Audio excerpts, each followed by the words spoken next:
ladies and gentlemen, we'll welcome you in on now to another Conejo Oaks contest as the Oaks continue this long road streak. Tonight, they visit the San Luis Obispo Blues, Austin Gregory alongside Josh Mechanick and Sammy Holladay. First, want to wish everybody a happy Bobby Bonilla Day as the Oaks look to get back to winning ways. And today's starting lineup for the Oaks, the leadoff hitter will continue to be Tyler Ganus, who's in right field tonight. Gavin Grant, the shortstop in the two-hole. Austin Carrillo, the center fielder, will be batting third. Zach Daudet will be batting cleanup tonight and playing third. AJ Salgado makes his return to the lineup as he'll be the designated hitter in the five-hole. Noah Karliner will be back at first base tonight. He'll be in the sixth spot. Colin Hynek behind the plate. He had some success last time we were here in San Luis Obispo, crushing a baseball over the wall. Tyler Glowacki, the left fielder, in the eighth spot, and Jack Brooks round things off with Tommy Brandenburg on the mound. But the Oaks will start things off against Robbie Lardner. And Josh, what can we expect from the southpaw from the Blues tonight? Well, for Lardner, he hasn't turned in a clean outing yet this summer. He's given up at least one run in each of his 5 appearances. This will be his 6th. And with a lot of lefties in this Oaks lineup, the key should just be try to stay short and see as many pitches as they can. We know Solis tried to fill the lineup with as many righties as possible, but there's still going to be 4 in there to face the lefty. And Sammy, you know, a tough one out last night. What are some keys for the Oaks to turn things around tonight? Well, for the Oaks, what they got to do is come through with runners in scoring position. We saw last night they were able to get runners on, but they couldn't drive them in, which has sort of been a problem all year in losses. So once we see if the Oaks can get guys on, we got to drive them in. Yeah, and last night, Tyler Ganus had the first hit of the ball game, which came in the third, and the next hit didn't come for the Oaks all the way until the 8th inning. So hopefully they have a better start today as Ganus takes ball 1 to start off the game this evening. And as always, Gannis shows bunt to lead things off, but he didn't like that pitch and pulled it back. Gannis will take that one away for ball 2.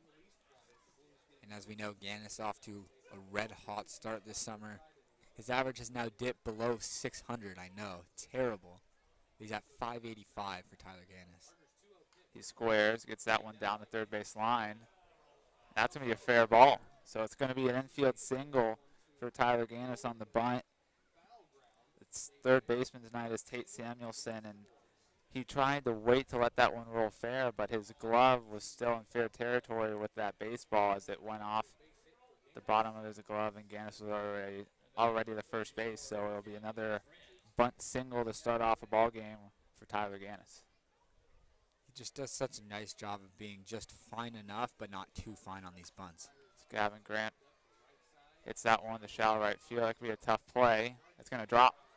Gannis hustling to second. He'll get in there.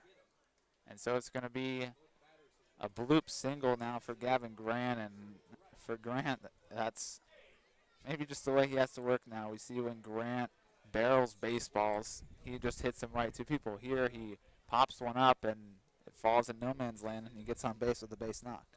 Yeah, that's baseball for you.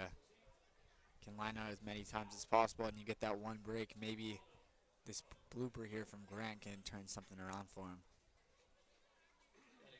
So Austin Carrillo steps in now. He's looking to try and get things going as he's not having as much success as of late as he did to start the season. The average below 300 now, still great at 288. He'll score the bunt and he'll pop it up. So sack bunt attempt will go failed as he pops up in foul territory, and he'll be upset with himself about that one. Yeah, that really can't happen for Carrillo. He dropped the top hand a little bit, which allowed the barrel to dip below the bat, and which is what forced that ball to go straight up. So Zach Daudet steps in now. He's up there with the leaders in terms of average so far this season for the Oaks. He's currently 3rd on the roster in average behind the great bats of Salgado and Gannis. Messino's technically ahead of him, but Messino obviously hasn't played double-digit games like the other 3. Daudet looks at strike 1. For Daudet, we've seen him start at 4 different positions. Today he's getting the start at third, but we've seen him at 3 in the middle of the infield positions as well as left field. Daudet will take that one down in the dirt.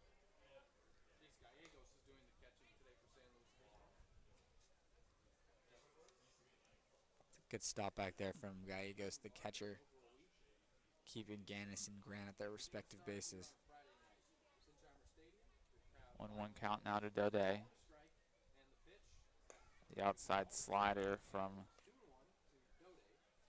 Lardner can't get in the back door. It's 2-1 now, and a few days ago we saw the Oaks take on the BC Pirates in non-league action. The man in the box right now got to the box 6 times, got on base 6 times. 5 of those were 5 straight walks to start his day, and then he had a single in his last at-bat of the game. Ganus dancing off a second.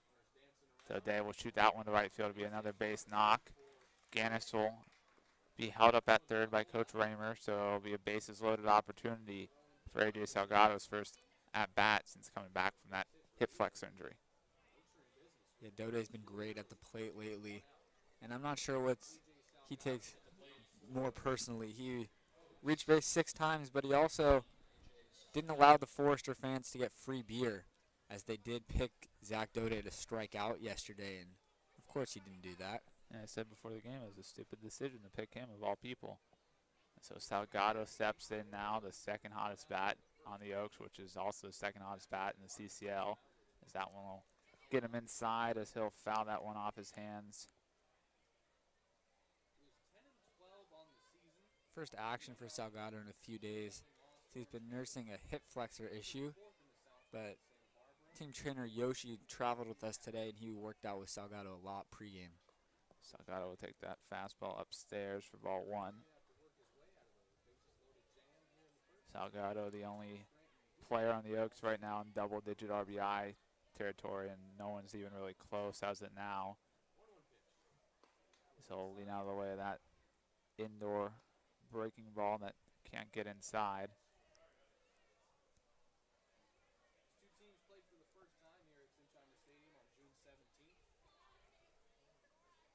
2-1 the count now to Salgado. So shoot that one out to center field. That's going to get down. Now score. Ganus. Grant rounds. He'll head home. And it's a 2 RBI single for AJ Salgado. Just your classic AJ Salgado RBI knock. Getting ahead of the count, finding something he likes and driving it the other way, finding the hole there in left center. Yeah, Salgado, the player of the game last time out here in San Luis Obispo. And he gets a nice swing on the 2-1 pitch to shoot one out to center. And good base running there by Gavin Grant to be able to come in to score 2 runs there for Salgado and give the Oaks an early 2-0 lead. So only 1 out and a dangerous bat. Noah Karliner, that's been heating up quickly, steps in the box.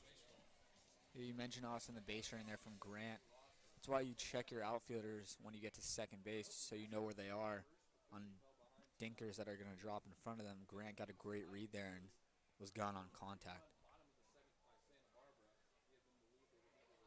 Karliner takes ball 1 away. And Sammy, you know, we've seen a lot of success from Karliner lately. He didn't have a great start. What do you think's allowed him to turn things around as of late? Well, I think for Noah, it's just been, he's just gotten more locked in at the plate, and he's really seeing the ball well.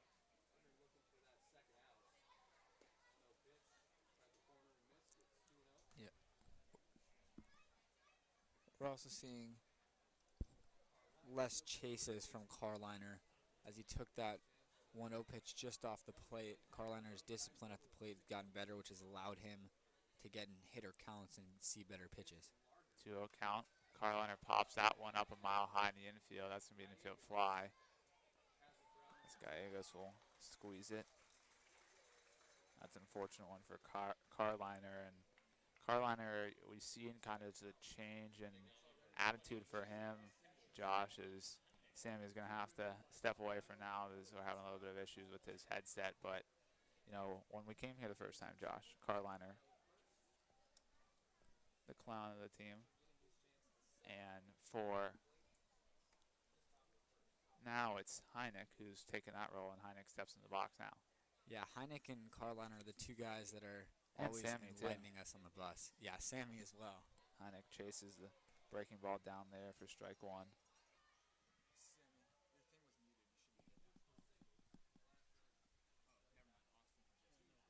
No, it's not picking it up. Don't worry about it.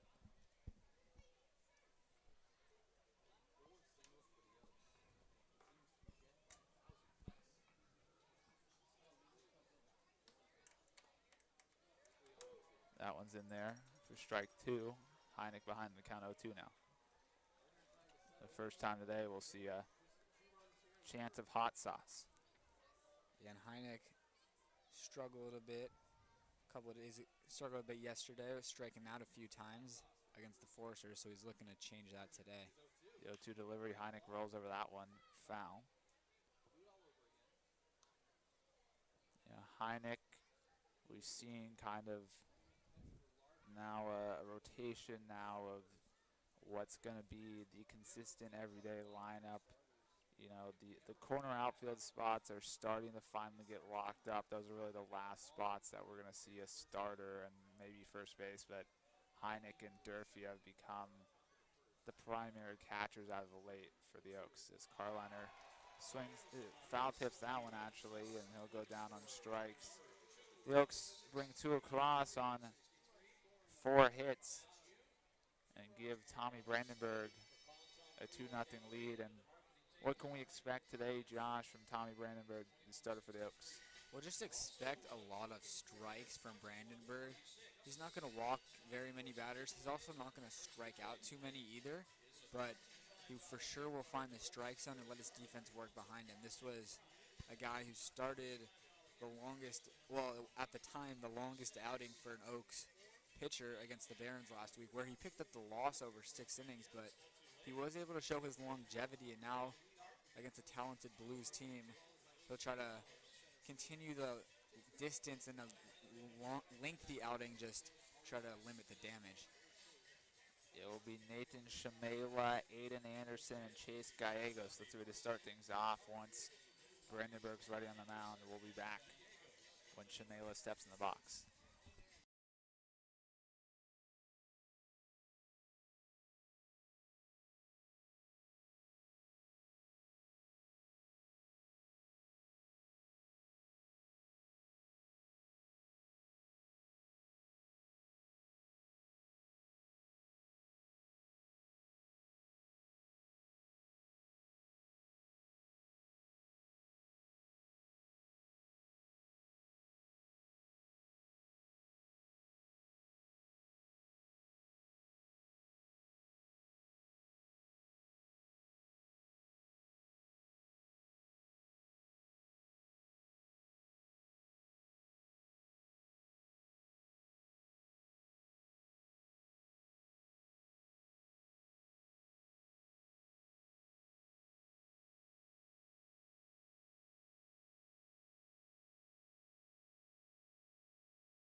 So we head bottom one now. Nathan Shamela is your leadoff hitter tonight for the Blues, the designated hitter he is, as Brandenburg just misses inside with the fastball for ball 1. Yeah, and Shamela, the leading hitter this summer for the Blues, hitting at 400. So foul that one away, 1-1 the count now. And Shamela, the designated hitter tonight, but naturally a catcher. And you don't usually see a natural catcher in the leadoff spot like Shamela, but he could clearly move for his size. Yeah, we have that one's hit down the right field line. It's going to be a tough play for Tyler Gannis, as that one's going to drop foul. And we've seen this, you know, with the Oaks. A lot of catchers on this roster for the Blues as well, and they use them as much as they can. And we'll see Shamela as the designated hitter tonight, as he's behind the count 1-2 now. Yeah, they actually are similar to the Oaks. They're starting 3 catchers today, with Shamela DHing Chase Gallegos behind the plate and Villegas in left field. That one misses up. 2-2 the count now.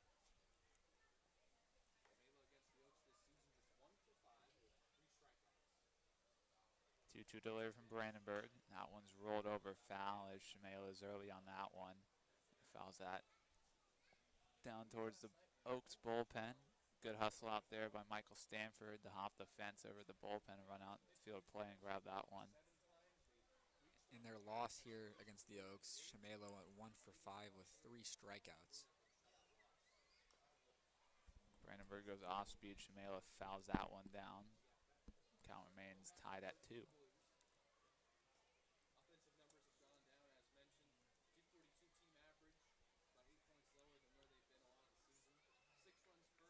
Brandenburg coming off his sophomore season at the University of Oregon. That one's fouled away again and out of play. Brandenburg pitched 8 total games this spring. 4 games he started in, went 1-1. 16 and 2/3 innings, 14 hits. In those innings, the ERA of a 7.56. Again, that's, with limited innings. But as Josh mentioned, he looks to turn things around tonight. That one's grounded towards Daudet fair, fires across the diamond. That one's going to get past Karliner at first as a tough play. A lucky break for the Oaks, though, as Shamela trips going around first, trying to go to second there on the throwing error from Daudet.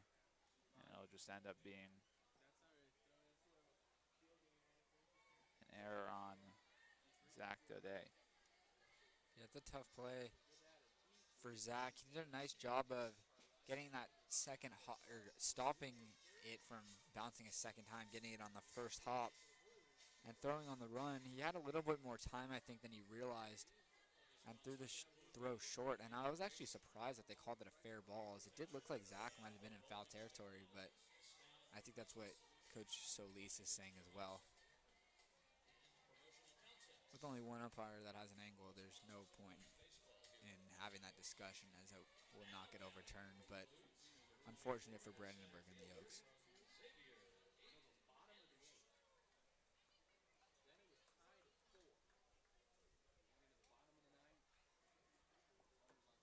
So runner on first now after the error from Daudet, as Brandenburg drops a first pitch strike into Aiden Anderson. Yeah, and that's a rare base runner for the Blues, I guess you can say, in the last couple games, as their most recent game yesterday against the OC Riptide, they actually got no hit. So that's nice for them to start off their first batter with a base runner. Brandenburg goes slider and misses away. 1-1 the count now.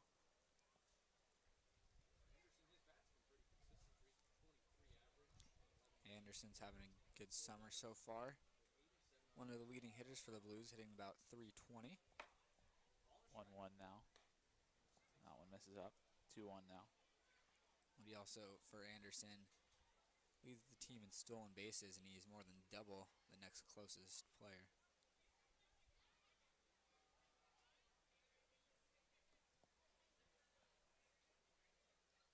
Brandenburg delivers 2-1. That one's fouled back. A lot of foul balls already between these first two batters.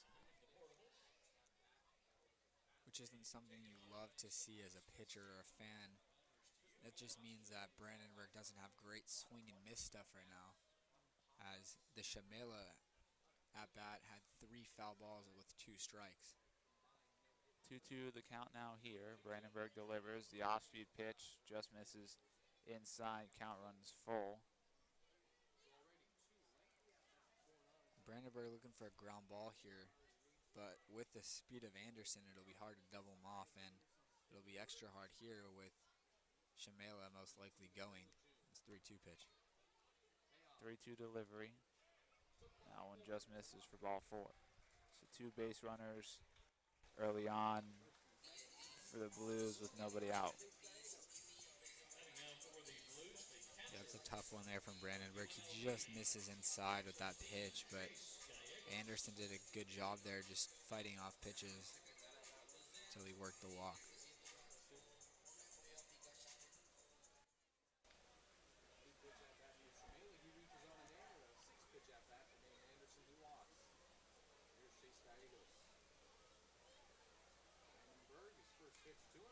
That one's fouled back by Gallegos to lead off his evening. Gallegos, one of the top hitters so far this summer for the Blues, hitting .292 in 15 games played. He's played a lot of baseball already this summer. 0-1 count to him now. Brandenburg delivers. He squares the bunt. That one misses away. Hynek keeps it there though. 1-1 now. After getting a couple runs on the board for Brandenburg, the key here, it should have just been to go out and throw strikes. You know, he got the 2 runs of support, and he did just that with Shamela staying in the strike zone for the most part. And the most part, it was just an unfortunate error after he couldn't put him away. Brandenburg's 1-1 pitch ripped to left field. They'll send the runner, the hose of Tyler Glowacki coming home. And that one just offline as it eats up Colin Hynek as it bounces in there. As that throw, if it just about a foot longer, it's right in the glove of Colin Hynek, and he applies the tag there for out number 1. But instead, it's going to be an RBI single for Chase Gallegos, who will end up advancing the second on the throw from Glowacki. So now it's second and third with 1 run across and nobody out. Yeah, the ball was ripped, but I thought we were about to see another Tyler Glowacki assist. Unfortunately, the throw was just an in-between hop there from Hynek, and really nothing he could do except body it up. Brandenburg goes for 22, in fact, and he's hitting an impressive .288 in those 22 games across 80 at-bats this summer for the Blues. So he is an everyday player. Yeah, not only is he an everyday player, he's an everyday productive player sitting in that cleanup spot. So flare that one to right to Gannis. Runner tags from third. The throw from Gannis to home is a strike, and what a throw Tyler Gannis is. It's going to be a double play. They got to stop running on these Oaks outfielders, man. I mean, there's an outfield assist almost every game, and a lot of them aren't even close at the plate. Gannis hosed him. What a perfect one-hop throw. Just textbook there from Tyler Gannis. Yeah, and also an unnoticed moment there will be Colin Hynek telling Noah Karliner to let that one run through to him to know that it was there. And Coach Daisley is going to come out to talk to the home plate umpire, not sure about what.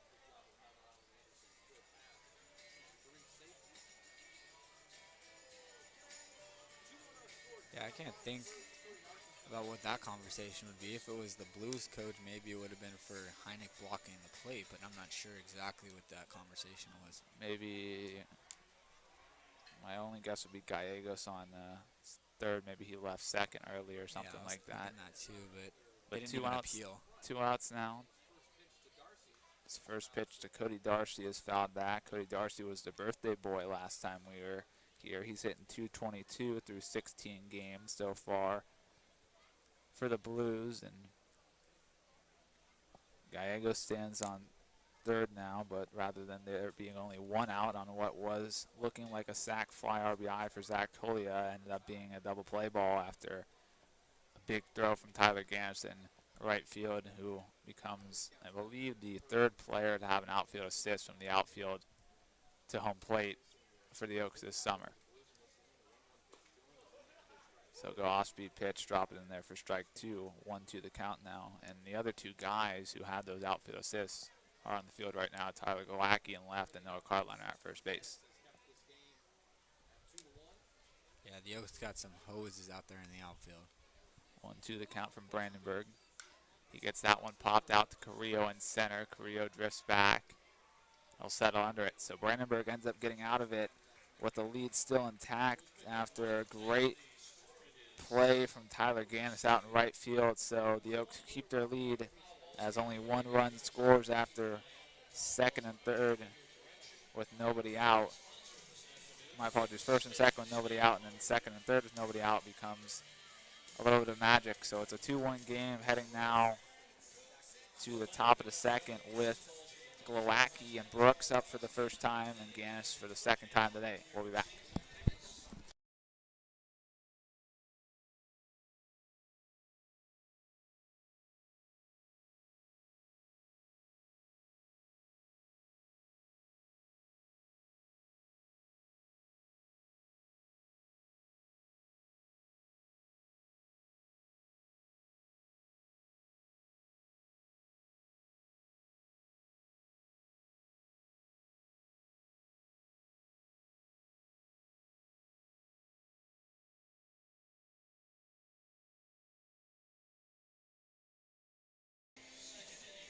Welcome you back now, top two, as Tyler Glowacki will step in the box for the Oaks. Glowacki start to get back in the lineup as an everyday player. He was an everyday player to start the season, and then he had a little bit of a time where he wasn't in the lineup because his bat was struggling, but he's starting to get the bat going again, so he's back in the lineup every day.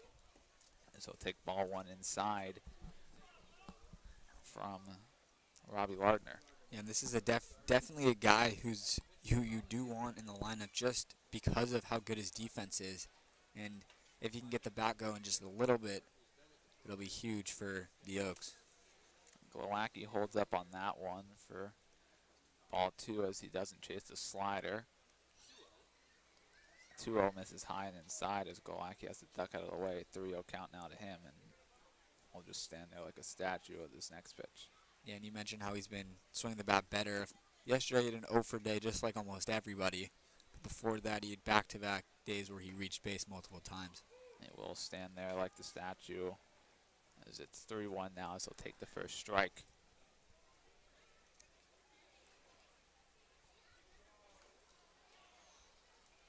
So he'll turn there. It's going to be ruled a foul ball as he checks the swing that goes off his bat.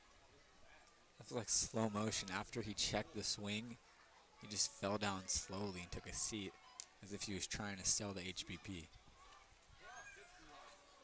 Full count delivery. Glowacki pops that one to the edge of the left field grass, and it's going to be Cody Darcy, the shortstop, who settles under it for out number one. And Cam's not close to us right now. He's down by the field where you can see the pitch location, but he just texts us to let us know that Lardner is a fresh out of high school guy, just like the guy in the box right now, Jack Brooks. Lardner, as of right now on the roster, does not have where he's playing his collision baseball.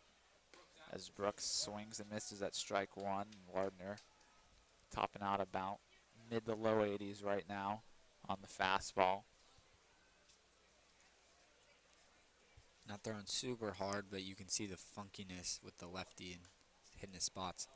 Brooks will foul that one back. Brooks, he's proved his worth as an everyday player. His glove's been great and the bat's been great as well. 290 up there with the rest of the bunch in terms of average. 0-2 count now as Brooks chased one downstairs for strike three. It's a great pitch there from Lardner. That lefty-lefty breaking ball has got to be so difficult to see out of the hand for Brooks, and he chases in the dirt. I think he actually saw it pretty well because he just went up to his future Oregon teammates, Ganus and Grant, are at the top half of this order to let both of them know something about the pitcher, even though Ganus and Grant have both already singled off of Lardner today. Yeah, that's what it's all about. You know, not putting your head down after you're at bat and letting your teammates know what you saw. Ganus will take fastball upstairs for ball one. We saw the bunt single signature to lead off a ball game for Ganus in his first at-bat. And even after the bunt, I'm surprised to see Samuelson playing so deep there at third base. So that one misses inside. The low velocity fastball is made up for by a filthy slider, as we can see the break pretty well, but Cam just let us know it's pretty nice from down there. As Ganus fouls that one, heads up. Oh, getting very close to hitting a woman carrying a child in the head.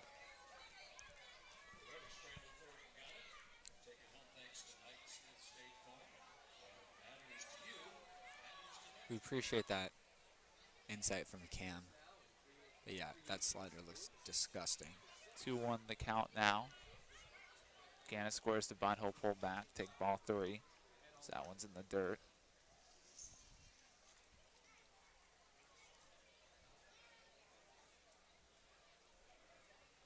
There's definitely a larger crowd tonight than last time here.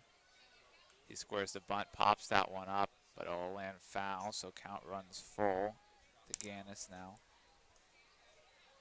Yeah, I like the idea there again from Ganus. That just wasn't really a pitch to do it on. So that was a fastball up and away. Very hard to get a drag bunt down there, and that's usually the result.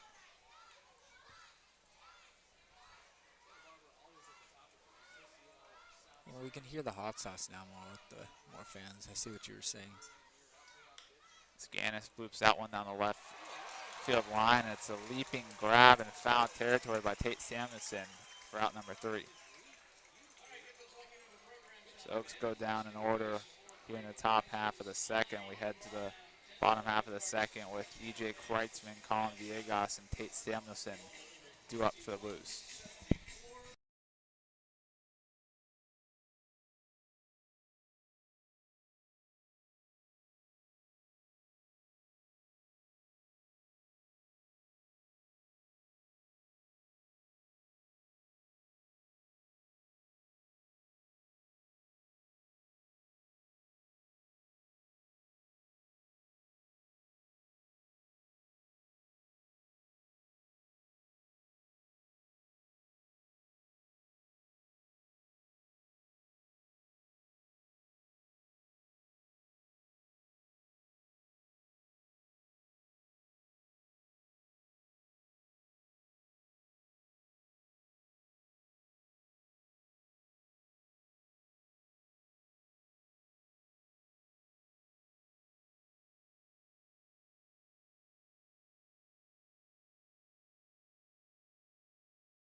Welcome you back now. It's E.J. Kreitzman who steps into the box. Last time we were here, Kreitzman crushed the baseball over the wall, but it's been a rough summer so far for Kreitzman, who's under the Mendoza line, hitting 176 so far this summer, as he'll look at ball 1, delivered by Tommy Brandenburg.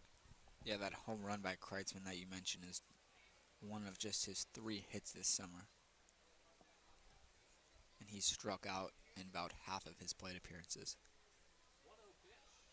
1-0 pitch is fouled away for strike 1. And yeah, that baseball really was crushed because every time we're here, the wind blows from right to left, which is the opposite of what we see at Sparky Anderson Field with it going to left to right. As Kreitzman fouls that one right back. Wonder if that one got Cam to jump back there, as that one literally was right in the line of where Cam's sitting behind home plate. We got a packed crew of interns on the road game tonight, Josh.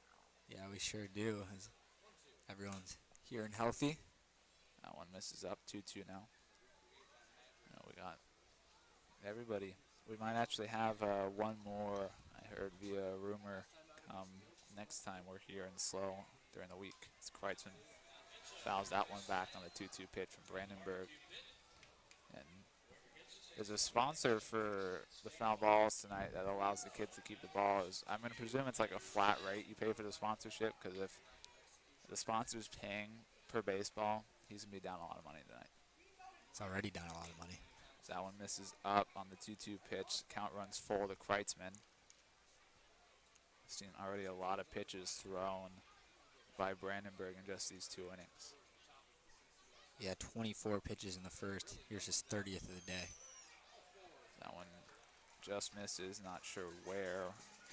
A good distance from the plate, but looked good for me. But it's a leadoff walk for E.J. Kreitzman as Colin Villegas, the left fielder, steps in now. And Villegas also struggling so far this summer, as he's not off to the best start. Traditional catcher as well, is playing left field tonight. He's hitting 174 in 8 games so far this summer, as the first pitch, breaking ball.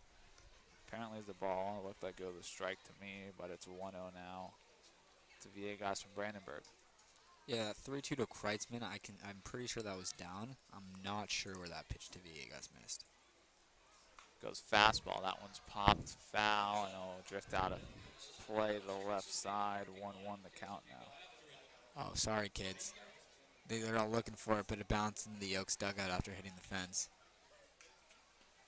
I think that's in the bullpen. That's what I meant, yeah, the Oaks bullpen. Yeah, Lucian Westberg just went and got it and stole it away from the kids. Come on, Lucian. Yeah. Not a man of the people. And Messino actually looks like he might be giving it back to the kids now. Brandenburg 1-1 delivery. He pitch. does get that one to drop in 1-2. So 1-2 count now to Villegas. And we do have an update for you. Charles Messino is a man of the people, and he just tossed that ball back to the kids, and they're all fighting for it. Attaboy, Chuck. 1-2 delivery from Brandenburg. Yeah. Fastball. Misses down for ball 2. Looks like great spot there from Brandenburg. And the Blues intern next to me agrees. Brandenburg delivers a 2-2. That one misses down. Good job by Colin Hynek to keep that one there. Count now runs full, so it's full counts to back-to-back batters to start off this inning from Brandenburg. Yeah, third full count of the day. Hasn't really had a quick out yet. 3-2 delivery. That one's rolled over to Daudet at third. That one will go foul. It's only going to be a chance for one out at first, and it was going to be a tough one as Daudet was going to have to go all the way across the diamond. Yeah, that was better for the Oaks that it was a foul ball. So we'll redo a full count pitch now. Brandenburg north of 35 pitches already. He'll deliver the 3-2. That one misses low, so he walks the first two batters he sees here in the second.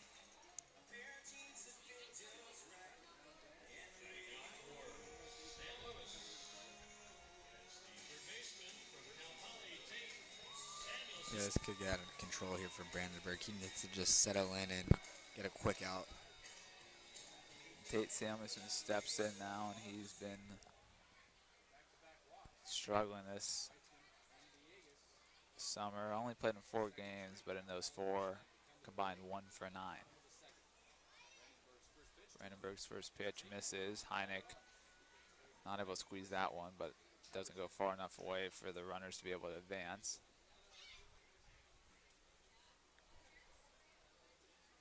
Yeah, for Samuelson, it looks like he just joined the team late. He's only been here a couple of weeks, and then... Yeah, his first game was actually when we were here last. I remember they let us know that was his first time joining. I remember Samuelson from last summer. Yeah, and after he played us, he didn't play in another game for over a week. That's why he's only had 9 at-bats. 1-0 now. Brandenburg misses away for ball 2. You have to wonder when the action might start in the Oaks bullpen, as Brandenburg's about to throw his 40th pitch already. 2-0 delivery from Brandenburg. That one's fouled straight back our way.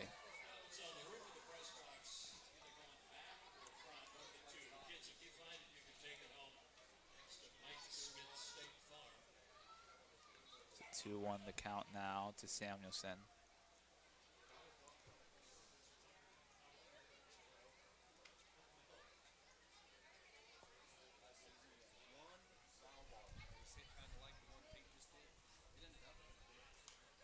Two fouled back out of play. My apologies, 2-1 makes the count 2-2 now.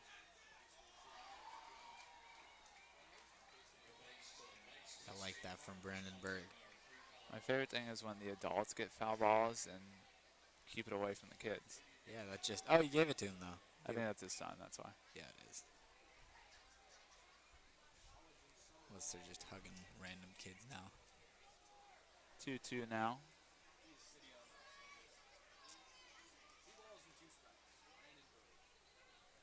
Brandenburg delivers. That one shot to Karliner at first. Nice play. So we'll get one out at second. Beautiful play over there at first, though, by Noah Karliner. Yeah, that looked like a disaster waiting to happen, as the Oaks have had a lot of troubles over there at first base, specifically a lot yesterday as well. But Karliner showing off the quick hands over there and makes a really nice play. Yeah, I was, expecting Karliner to just go to first there and take it himself, but ends up getting a runner at second now. So we'll have first and third now with 1 out. as CJ Maciel steps into the box. That one misses up to him, the second baseman tonight for the Blues. That play from Karliner was even more impressive considering he hasn't been practicing taking ground balls at first base. He's been doing a majority of his work out in the outfield. 1-0 now. Brandenburg delivers the breaking ball. Just misses up. 2-0 count now. Maciel around the middle of the pack for the Blues so far. 16 total games and hitting .213 across those games.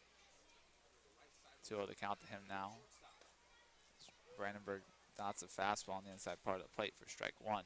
2-1 the count now. And of course, Brandenburg's looking to get a ground ball here to end the inning, but Maciel moves pretty quickly as a middle infielder, so it'll be pretty hard to get a double play. 2-1 delivery from Brandenburg. That one's rolled over foul. Honestly, the best double play possibility could be, for Brandenburg, could be a fly ball to either the corner outfield spots and see another hose from Ganus or the usual hose piece from Glowacki. 2-2 the count now to Maciel.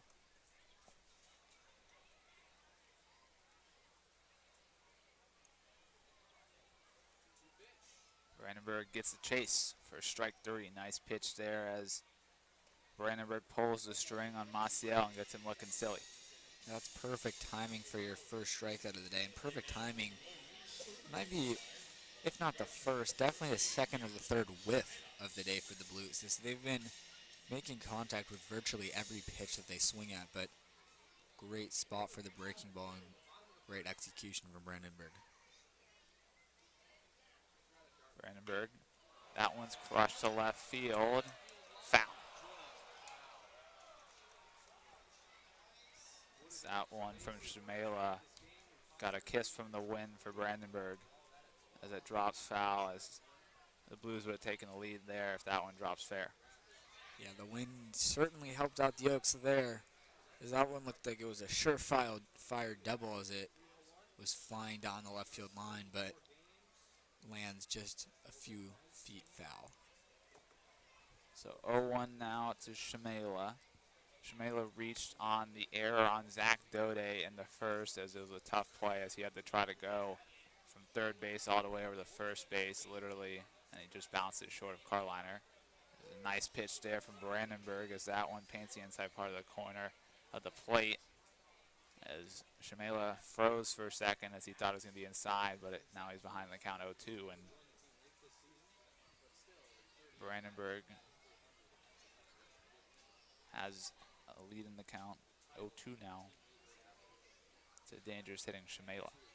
0-2 delivery. He check swings, it goes fair. Hynek gets the out. So great job, Tommy Brandenburg, of getting out of it with no damage done as he gets a nice fielder's choice snare from Noah Karliner for out number one. He gets a Maciel chasing strike three, and he gets a check swing ground out from Shimela. So the Oaks keep a 2-1 lead heading to the top of the third. It's Grant, Carrillo, and Daudet due up.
Welcome you back now, top three, as Gavin Grant steps in the box.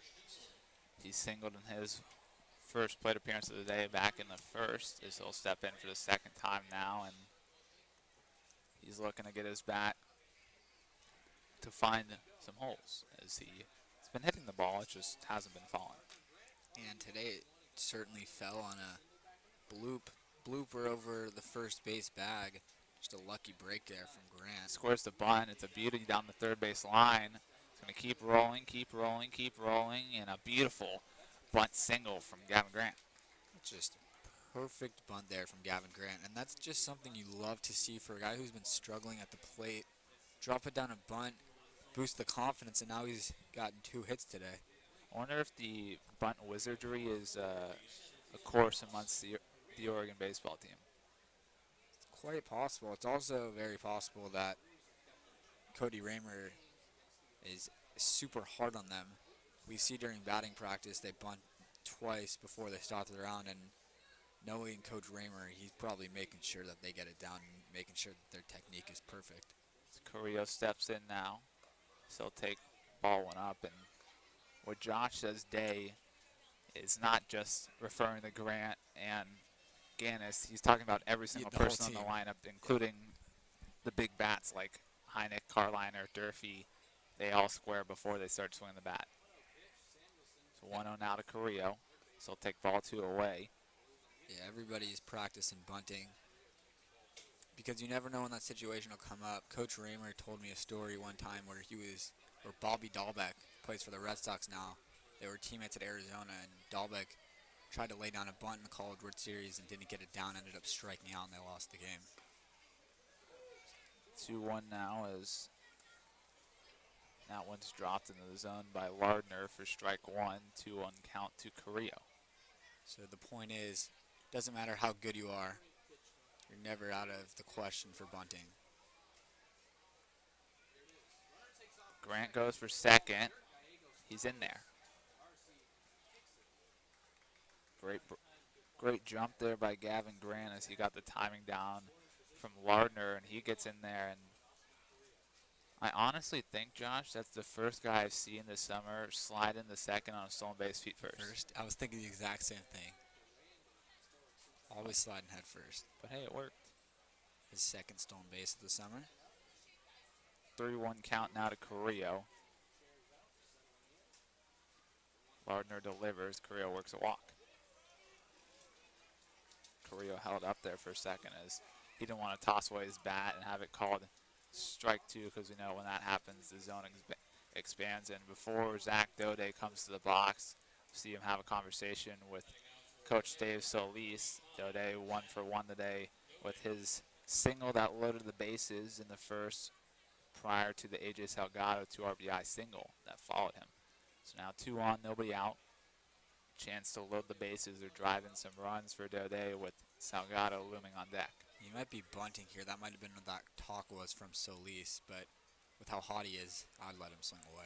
So that one bounces in the dirt on the first pitch by Lardner to Daudet as it trickles away from Gallegos, but not far enough for anybody to go. We will see a mound visit now as action has beginning to swirl in the bullpen for the Blues, as it's going to be Chase Dabbs, who actually started the game last time we were here in the bullpen for the Blues. And he's another lefty.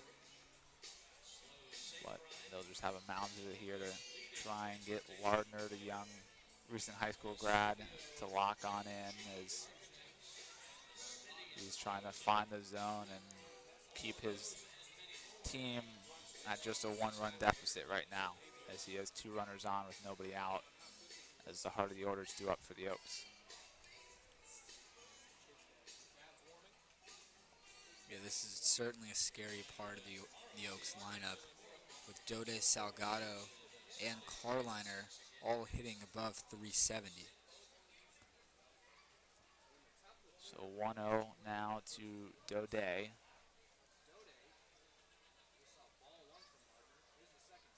Daudet takes ball 2 up, as that one's well to the zone, as Gallegos had to stand up just to get to that one.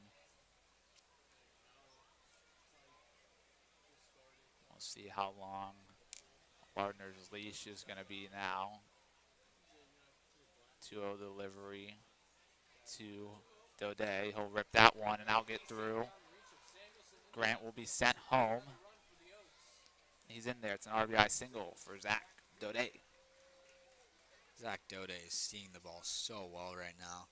We saw it in the 1-for-1 game where he reached base 6 times, and we're seeing it today, 2-for-2 now with 2 lasers to left. Yeah, and that one just got past the diving effort from Tate Samuelson, and that's going to call at the end of the day for Lardner as Chase Dabbs will come in out of the bullpen with AJ Salgado due up. Daudet on first, Carrillo on second, and while we take a break, got a couple things for you guys to do. One, make sure you subscribe to the YouTube channel, like this stream, and also the social media handles are all in the description today. We have our Instagram on there, our Twitter on there. Instagram and Twitter, you can catch up on post-game interviews. You can see the new installment of Dave's Dugout, the first episode, and TikTok. We got our first 2 TikToks posted on TikTok, so head on over there while we take a break. We'll be back once Dabbs is ready.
We'll welcome you back now. AJ Salgado steps in with the chance to drive in some more runs of the 2 he already has, and just 1 at bat as he's 1-for-1 with a 2 RBI single, as he has some quick feet on the base path right now with Carrillo and Daudet.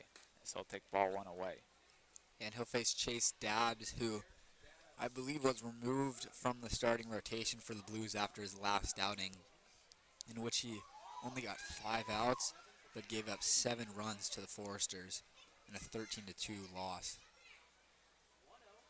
So that one misses away as he falls behind 2-0 now to Salgado. And Josh, I was just thinking about it. I feel like the Oaks are kind of underrated speed-wise. You know, we don't have the best stolen base numbers, but I feel like a lot of guys you don't expect to be fast are fast. Salgado being one of them. Yeah, Salgado is huge, and boy, can he move. So we'll take ball 3. The next guy due up, Karliner, he's bigger than Salgado, and he's fast as well. I mean, he's going to become an outfielder for a program in New Mexico State, and he can fly around the outfield during batting practice. It's pretty incredible to watch. Yeah, it sure is. And you mentioned the stolen base numbers being down, but I don't think that'll remain like that throughout this summer. They got unlucky a couple times, but for the most part, that continues to rise, and they're now at 67% rate, which was better than their previous 54% or whatever it was. Carrillo goes, so does Daudet. Salgado fouls that one away as Carrillo got a great jump on Dabbs as Carrillo broke for third before Dabbs even broke for home plate. But Salgado fouls that one away as he just protects the plate. The count being 3-1, the count now full. I'm going to presume the runners may be in motion again here. We'll see, though, with nobody out. Probably don't want to record a double play if Salgado is to strike out. Runners won't go. Salgado will foul that one away. I thought there was one out, so I take back of saying the runner's going with the full count situation. I think there's a 0% chance they're going unless they've really got the timing down on Dabbs. We'll see. Daudet is not being held at first at all, so he's got a great lead over there. Carrillo dances off a second. They won't go. Salgado goes down looking, and he does not agree as he flipped that bat away as he's not happy with that strike 3 call. Yeah, not only did that pitch look down, of course, we can't really tell from up here, but it did look like it was a late call there from the umpire. Salgado almost did what Carrillo did, where he went to toss it, almost hesitated, then tossed it, and then the umpire rung him up for strike 3. No, Karliner steps in now. He popped up just inside fair territory to the catcher back in the first, as he'll foul that one a mile away.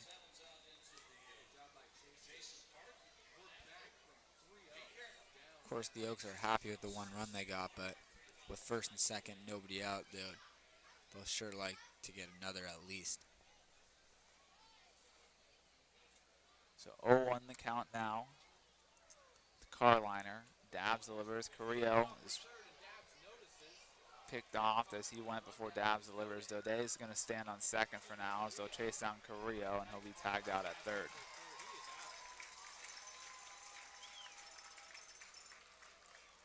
Carrillo had the timing down a couple of pitches ago, so he assumed that Dabbs was going to stick with the same pattern out there, but good job from Dabbs to see Carrillo break. And it was most likely his infielders yelling at him to step off, but unfortunate for the Oaks. So 3 straight base runners to start this inning has now not gone so great as Salgado rung up on strike 3. As that one bounces behind Karliner, Daudet will go to third. He'll round third. He'll stay there. Not the smartest decision there by Gallegos, throwing back to Daudet at third. And Coach Solis is going to come out to talk because I think Gallegos pushed Hynek or something in the on-deck circle, as Hynek doesn't seem very happy about it. Seriously? I think so, because I heard Hynek's kind of out there. Solis said something. They're going to gather there. I'm not exactly sure what just happened. So, see what happened. They're going to call time. No, they're going to say it hit him, and they're going to send Daudet back. That's what Solis was saying. Yeah, so they're going to send him back. Because it did hit Karliner off the bounce, which sometimes I don't know if hit by pitches count with pitch being bounced, but so they'll stop it. They'll send Daudet now back to second. Karliner, they're going to call a hit by pitch. So now that'll be first and second again with Hynek stepping in the box. Yeah, that's what I figured the conversation was at first, but surprised that Dave wanted that because that would have kept Daudet at third as opposed to second. That one misses down to Hynek. Well, I mean, yeah, you go from, having a runner on third with 2 outs in a 1-1 count to Karliner to now First and second. A new batter, first and second. And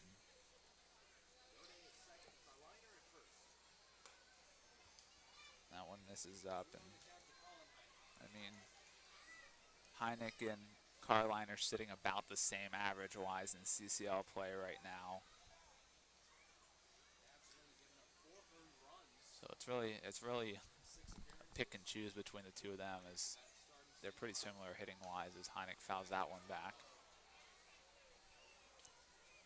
Yeah, their CCL averages are right next to each other, so. 2-1 count now, as saw a little bit of encouragement there from Dave Solis for Hynek. 2-1 count now, as Karliner's not being held at first, but he's still a little moderate with his lead, as Dabbs will turn to second, but nobody home to cover for Daudet. And the second baseman, CJ Maciel, is holding Daudet ever so slightly, but 1-2. 2-1, my apologies. Hynek rolls over at the third. It's going to be a tough play across the diamond for Samuelson. The throw takes the first baseman off the bag, but he gets back on it for out number 3. So Hynek rounds out there to end the inning. The Oaks get one more run to make it a 3-1 ball game heading to the bottom of the third. It's Anderson, Gallegos, and Tolia due up for the Blues. We'll be back.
Welcome you back now.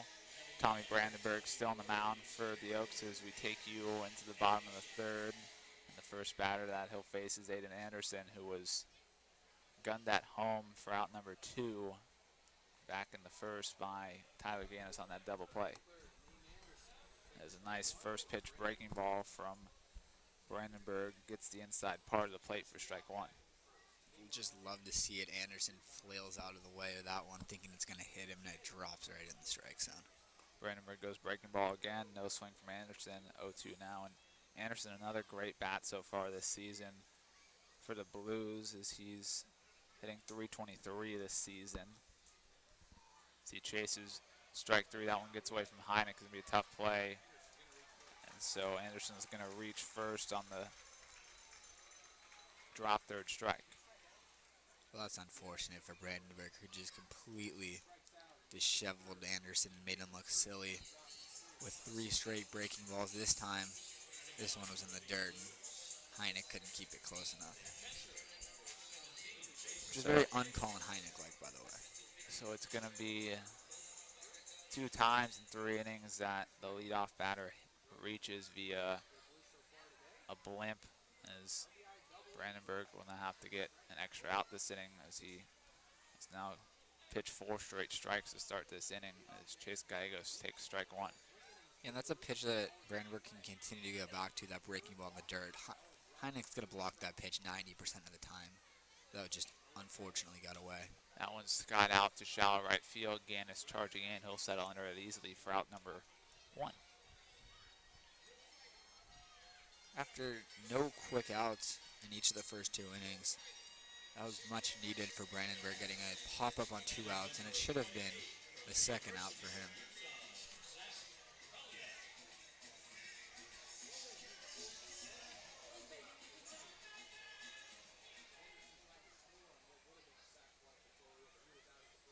Tolius steps in now. He'll take the first ball of the inning from Brandenburg down for ball 1. He flew out to right field on what ended up being the double play instead of a sac fly back in the first.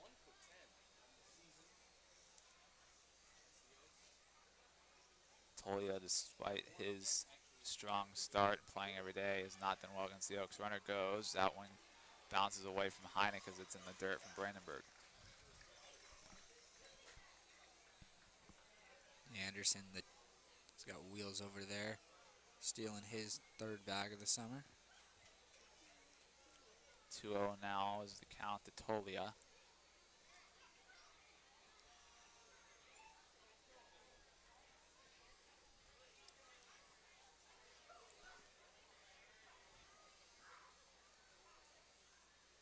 Delivered from Brandenburg. That one's going to be in there for strike one as he dots the fastball in the bottom part of the zone.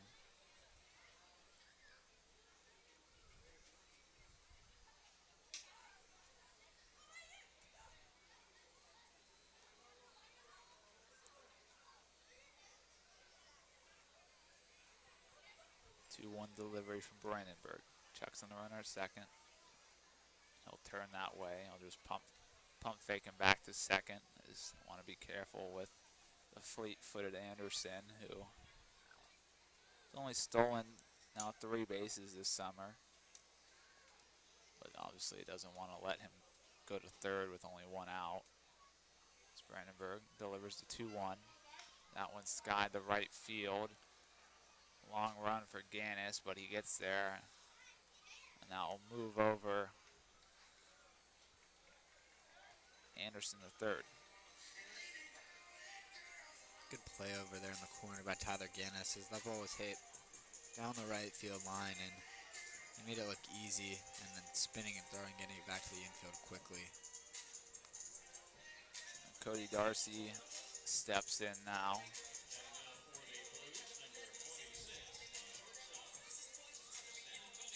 Darcy flew out to Carrillo in center to end the first inning, and Brandenburg looks to get out of it here. Darcy swings and misses on the slider for strike one. Bit of a wild swing there from Darcy. Struck out in a third of his plate appearances, 20 times on the season.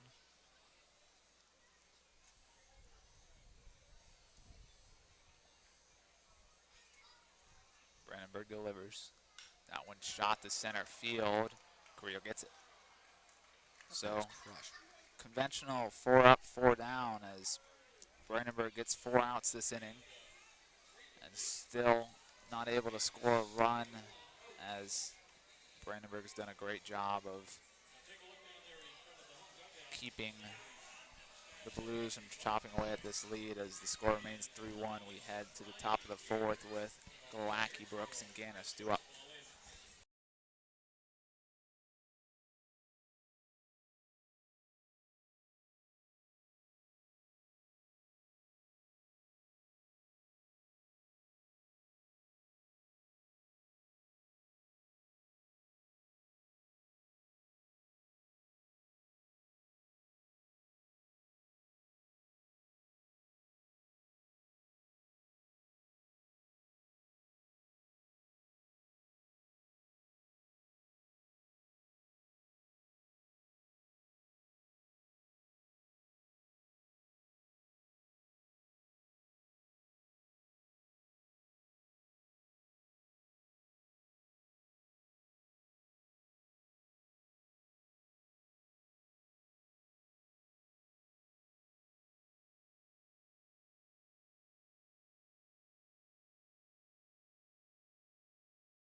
Welcome you back now with Glowacki, Brooks, and Gannis due up here, all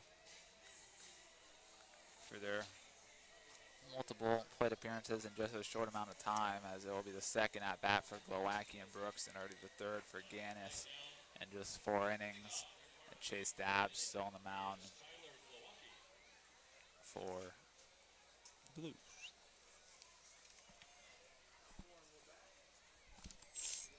Glowacki worked a nice plate appearance last time out, but unfortunately saw it end with a infield flyout. That one misses away. Glowacki is definitely one of the more disciplined players at the plate for the Oaks. As that one just gets the outside part of the plate for strike one. We'll see him work a lot of counts that run full or get the 3-1 count, but he does a great job of running things full. So that one just bounced by Dabs away, 2-1 now. Yeah, and that discipline from Glowacki gives him the third most walks on the team, one of just 3 guys in the double-digit walk category, and he's also walked more times than he's struck out, which is always an impressive feat. So hold up on that one. We see the discipline, 3-1 the count now, and the discipline is definitely something, an inclusion to the defense that allowed Glowacki to start in 36 games and play in 41 as a first year at San Diego State, and we saw him have a solid season there as he'll get a base knock to center field to start things off here in the top of the 4th. Good job from Glowacki, just shooting it right back where it came from, picking on the 3-1 pitch he likes. Bring Jack Brooks to the plate now. He struck out on 3 pitches, chased a slider down against Lardner back in the 2nd, part of that 1-2-3 inning. But we saw him immediately go to Ganus and Grant to let them know, as that one's bounced from Dabs for ball 1.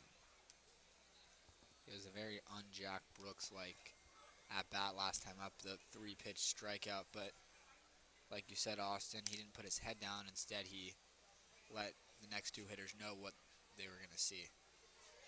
1-0 now. Brooks chops that one foul. 1-1 count now. Now, one of our questions of the day today for TikTok was, is hot dog a sandwich? Jack Brooks, one of, I believe, 3 guys to say that it is. One of 3 guys to be wrong. That one misses away, 2-1 the count now. Who else said it? I thought it was only Brooks. I believe Stanford did as well. Trying to remember all of them. There's also an interesting point brought up of what does the hot dog remain a hot dog when the bun breaks? 3-1 the count now. That's an interesting question. Then there's guys like Carrillo who asked the question too, who goes, well, no, it doesn't have lettuce, mayo, all this stuff. I was just expecting like 2 pieces of bread, but he went in depth.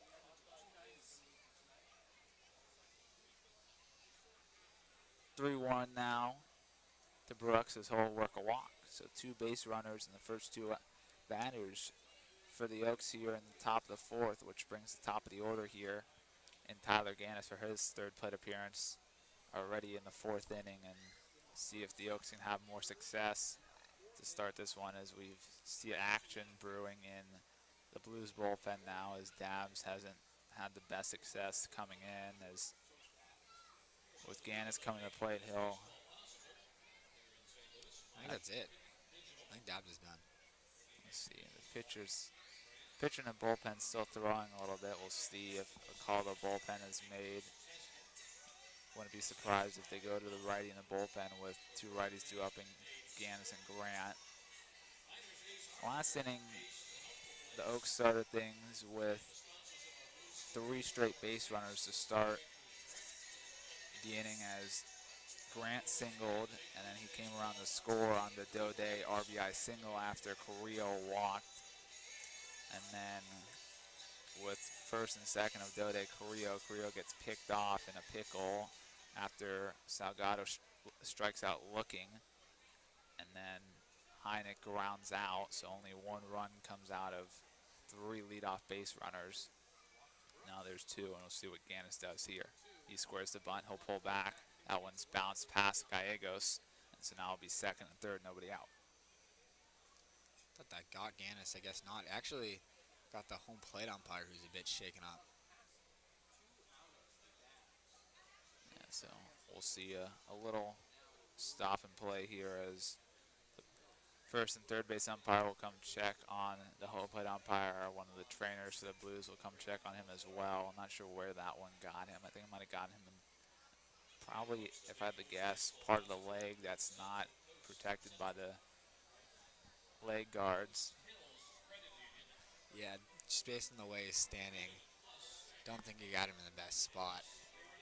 And as a professional, he's not showing us where it got him.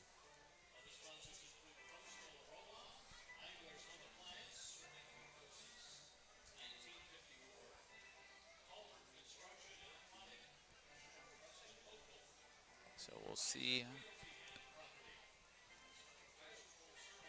Obviously, Ganus won't be scoring the bunt now. Glowacki, not the fastest guy on third, so a suicide squeeze I don't think's in play here. No, Ganus will be swinging away here for sure. See how. And we'll see how long of a leash Dabs is going to have here, too. Sammy's got a call. Sammy says Tyler's going double right center, single right, 2 RBI single for Sammy to right field. That's Sammy's prediction. Sounds good to me. So the hottest bat in the CCL steps back in the box now, 1-0 count to him. Ganus just hitting under 600 in CCL play right now. Another multi-hit night last night, 585 right now is the average. As he has 24, well actually now 25 hits in only 11 games. And would you believe a 1-for-2 day, which is a 500 average, lowers his average on the season. That one misses down, 2-0 count now to Ganus. And you think about it, Austin, if Tyler Ganus goes 2 for 4 today, which is 2 hits, really good day at the plate, his batting average will go down. That's how good he's been. Yeah, that's the unfortunate circumstance when you're that good. 2-0 delivery. Ganus skies that one out to shallow left center. It's going to be a tough play. It's going to drop. So it's going to be an RBI single for Tyler Ganus as Glowacki will score. Ganus goes to second as he'll advance on the outfield trying to throw out. Brooks advancing to third. So it'll be another hit for Tyler Ganus. And for now, his average will go up. Yeah, and Sammy was almost right. He got a single, and it was an RBI. Ball was crushed. As that's just very lucky there for Tyler Ganus. It dropped in the middle of no man's land. A very underrated part of that play was the scoop over there at second base by C.J. Maciel. That ball should have gone into right field. That could have scored all 3 base runners. So that will conclude the evening for Chase Dabs as he's struggled as late as Josh mentioned, which will bring away for the righty Eric Kubiatowicz, if I had to guess. I'll get a good pronunciation while we step away here. We'll be back when he's ready.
as Gavin Grant will be the first batter to face Eric Kubitowicz. That was close, so. Grant 2 for 2 today, 2 singles, looking for his first RBIs. He's got 2 ducks on the pond in his form of his 2 Oregon Duck teammates, Ganus and Brooks, as Grant will take the off-speed pitch for strike 1. And I'm surprised to see Kubitowicz so early in this ballgame. Based on his numbers, he's been arguably the best reliever for the Blues, picking up a save.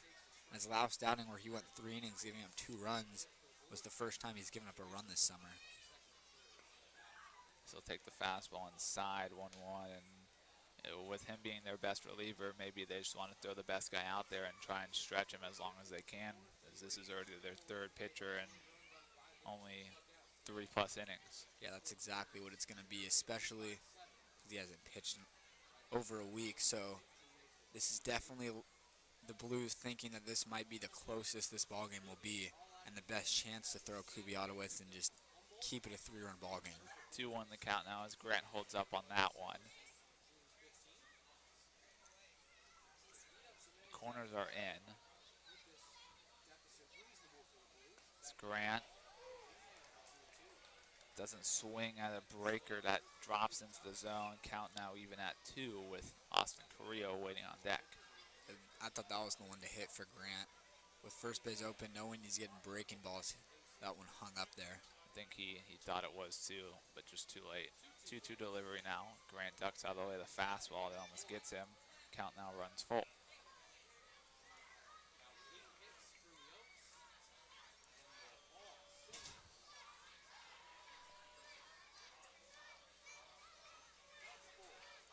Three-two count to Grant.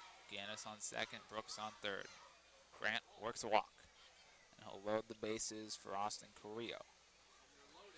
Very good, disciplined at-bat there from Gavin Grant.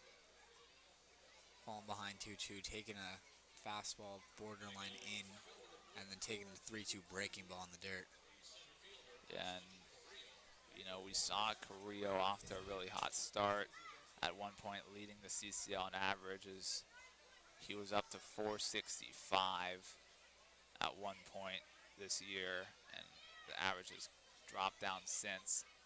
He's only had 1 multi-hit game, that being against the Foresters on Tuesday, but before that he hadn't had 1 in over a week. As Carrillo takes ball 1 away. As Carrillo still looking for his first hit today as he popped out in foul territory to first in the first, and then he walked and it was picked off last inning. And this is a scary at-bat if you're Kubitowicz because the dangerous AJ Salgado waits on deck. As Carrillo breaks the plane. Good strike 1. It's actually Daudet who's on deck. Yeah. Switching the order. 2 for 2 today His with bat an RBI. dangerous as well. He might be even scarier than Salgado right now with how hot he's been swinging the bat. So 1-1 the count now to Austin Carrillo. The delivery from Kubitowicz misses away. 2-1 the count now. So it's 3 ducks on base right now. Brooks, Ganus, Grant, and their teammate, Tommy Brandenburg, on the mound tonight. That is Oregon Duck teammate, of course, their Oaks teammate. 2-1 count, Carrillo takes ball 3 inside. Some fans not happy about that one. Kind of hard to, to see the exact location of the pitches from how far we away from the plate. But 3-1 count now from Carrillo. He'll take a walk RBI if he can. That's exactly what he'll do.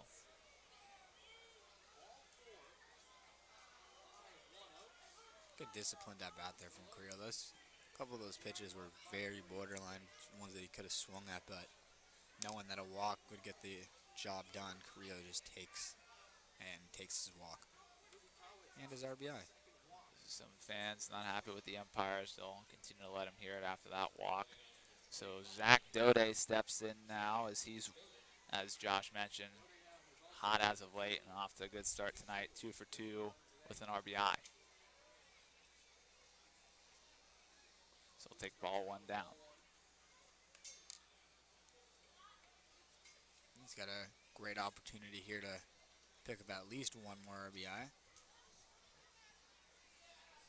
Home plate umpire is going to come over, throw somebody out from the dugout. Let's go. Yeah, he just tossed him. And it's no surprise. The guy, let me tell you guys about this. As you guys know, I was with the Oaks last summer. Coach who just got thrown out was thrown out from Sparky Anderson Field last summer, and he went and pouted in the corner over by the pool afterwards. Oh, that was him? Same coach, gone again. I'm going to guess he's probably the pitching coach if I had to imagine. Manager's going to now come talk to the home plate umpire to see exactly what he said. Interesting to see, an instant ejection, no warning or anything. That pitch right there was definitely the most definite ball of the last 3 pitches we've seen. 100%, yeah. As that one was definitely down. The 2 before the Carrillo, I can understand the frustration from the coaches and the fans on the 2 that were ball 3 and ball 4 to Carrillo, but now we'll have an ejection as that'll end the day for the coach who's just walking all the way down to the outfield fence. So he's still going. As he clearly likes to take strolls when he gets ejected. I mean, he clearly. But bases remain loaded. The Oaks up 4 right now. Daudet will take ball 2 down, same exact location as the last pitch.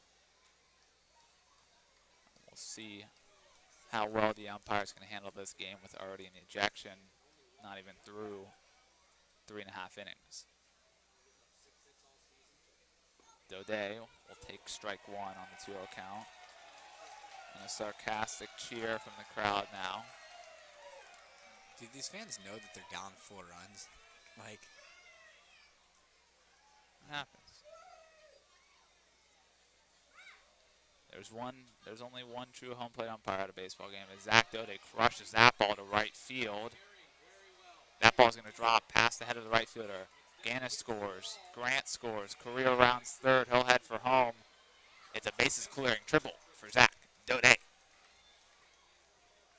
what a swing there from Daudet. That looked like we were at Kowloon. It looks like it got caught up in the jet stream, but no, that was all Daudet's power there, driving the ball into the gap in right center over the right fielder's head and breaking this ball game open.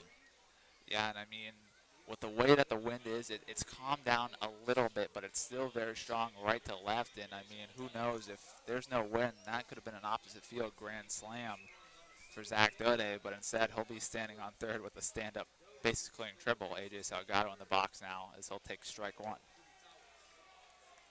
And he'll now be the 4th Oaks, or the 3rd Oaks player with the triple. That's actually his 2nd for Zach.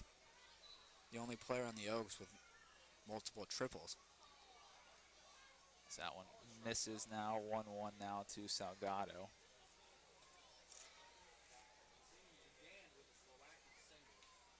Still nobody out right now for the Oaks. Gotten 5 runs on no outs.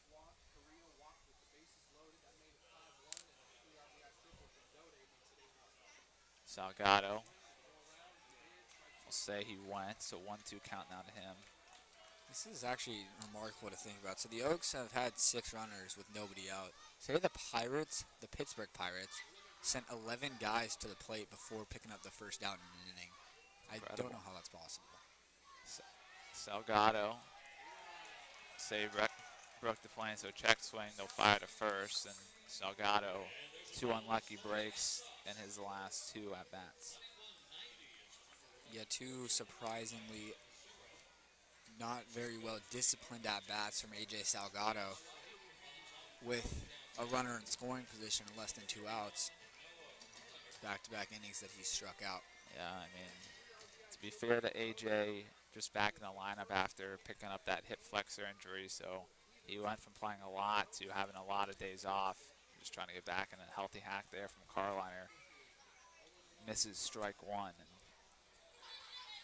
you mentioned the other triple hitters. I know Brooksy has hit one. Who's the other triple hitter so far this season? It was Charles Messina, that non-league game, I believe. I believe that was his play of the game as well. Yeah, I believe so. Yeah, Messina also got off the hot start as well. 1-1 now to Karliner. Great discipline from him to hold up on that slider. 2-1 now. Yeah, see, that's the growth we've seen just in the 2 weeks from Noah Karliner as he takes a very borderline pitch. So chase that one now. 2-2 the count now to Karliner. Now we're seeing something in the Oaks bullpen you don't see too often, but the starting pitcher, Tommy Brandenburg, is throwing some pitches because just how long he's been sitting in the dugout with the Oaks scoring 5 with just 1 out still. Got to stay loose. The Oaks are going to bat around in this inning. As Karliner shoots that one up the middle, has been RBI single for Noah Karliner. So he stays hot up there. He's been living over there on the left side of the infield, driving a couple balls through the 5-6 hole the other day, and now this one up the middle for a hit. Colin Hynek will step in now as he'll be the last batter in the lineup to come up that hasn't so far this inning. He's 0 for 2 so far today. Karliner now on first after that RBI base knocks. Only 1 out here. Hynek lays off that one.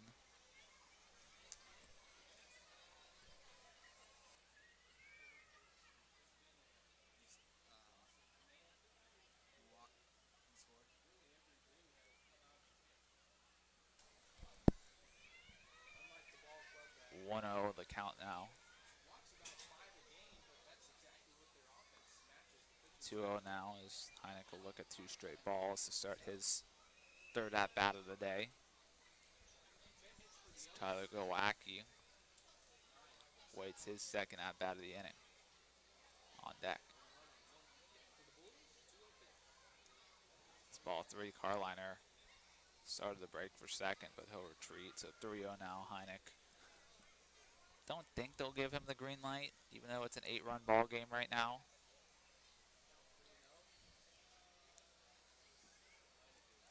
Last time we were here, he put one out of here, so. He did indeed. Yeah, he just stands still and takes strike 1, so 3-1 now. Now they'll give him the green light.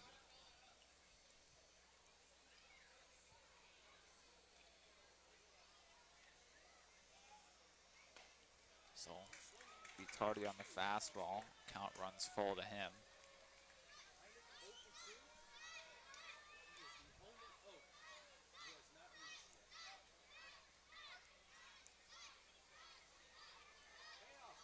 Karliner goes. He'll get in there. So Hynek strikes out for out number 2. Austin, I heard a little bit of laughter when you said he'll get in there. I told you, dude. We talk about the speed. Even the big guys get a move, and we saw Hynek surprisingly steal base, and now we saw Karliner do it tonight. But I'm less surprised that Karliner did it than Hynek, as Sammy brilliantly pointed out to us in his post-game interview with Hynek. As I mentioned, Karliner is going to become an outfielder starting next spring with New Mexico State. But I was a little worried, though, because, you know, I said we were going to bat around. And then that was a chance for a double play with Karliner stealing, but he got in there, so now Glowacki will come up for the 2nd time this inning.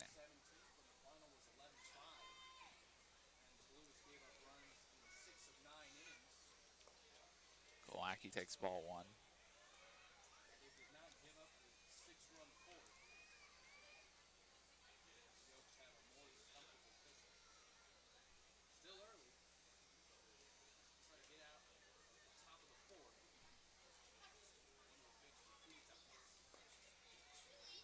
That one misses down, as it's really been a rough go at things for Eric Kubitawicz since he's coming to this ballgame out of the bullpen.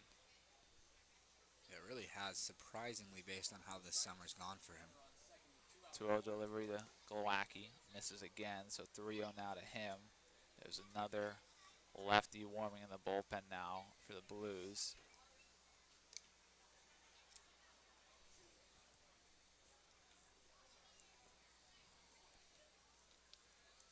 Three-0 count now to Glowacki as I get a sniff of cotton candy. 3-1 count now to Glowacki as he obviously wasn't swinging 3-0. Cotton candy smells good. But I don't think broadcasting any cotton candy will work out very well. Yeah, I think that's a good call. Glowacki works a walk. So, Glowacki, Karliner, Daudet, Carrillo, Grant, Ganus have all reached base 2 times through 3 2/3 innings. And Brooks and Salgado have each reached once, meaning Hynek's the only Oak yet to reach through 4, and we're not even through 4. Yeah, saw Gavin Grant hustle down to Parker over there at first, the first base coach, to relieve him of the shin guards and elbow guards that he's been collecting. And actually, Gavin had to go grab his own shin guard from Parker, as you know, kind of needs that to hit with if he comes up again here. As Brooksy steps in now for the second time this inning, he walked. As the second batter this inning came around the score.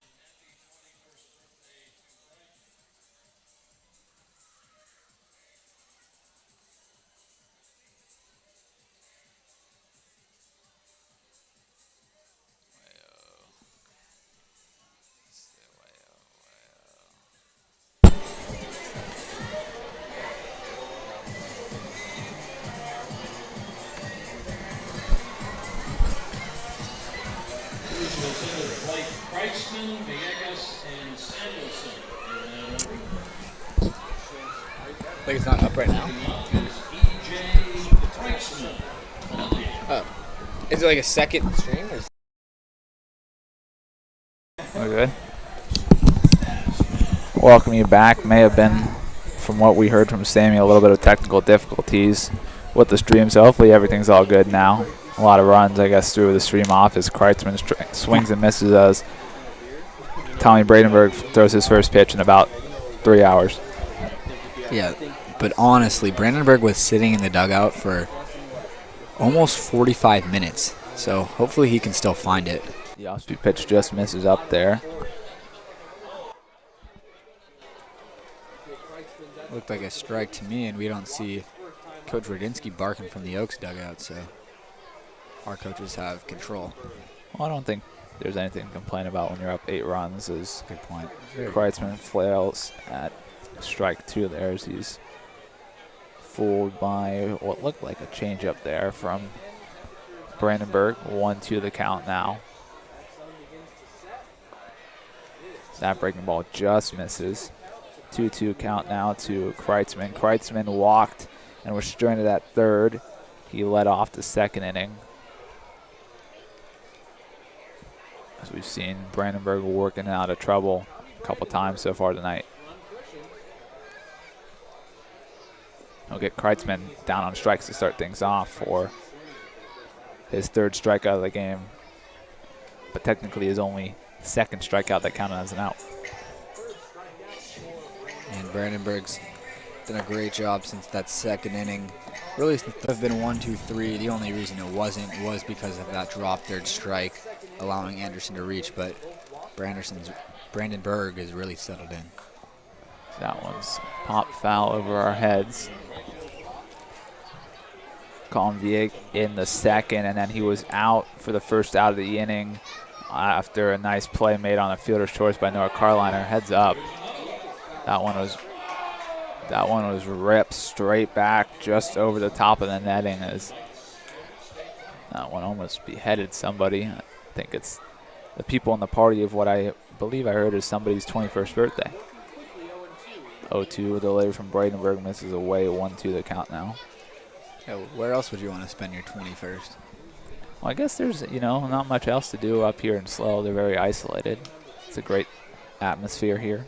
Obviously, I'm sure the girl whose birthday it is was hoping that the Blues weren't going to be losing 9-1 in the bottom of the 4th inning, but it happens. Will say, Austin, I am interested to see what a fireworks night looks like here, because we have heard that the attendance shoots up at 800 people on those nights. Well, I told you I was here last year for fireworks night, and I didn't realize that it was a fireworks night because I was blown away by the atmosphere. But there's even more fans here tonight than there was last time, as Samuelson rips that one foul as that one doesn't stay fair down the third base line as that rolls all the way towards the Oaks bullpen. We'll see another hustle effort by Michael Stanford, who hops over the wall to get that one in fair territory. There's no way for him to grab it.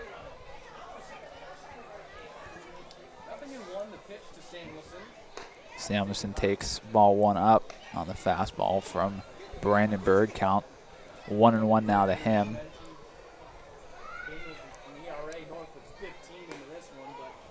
That one misses away. 2-1 now.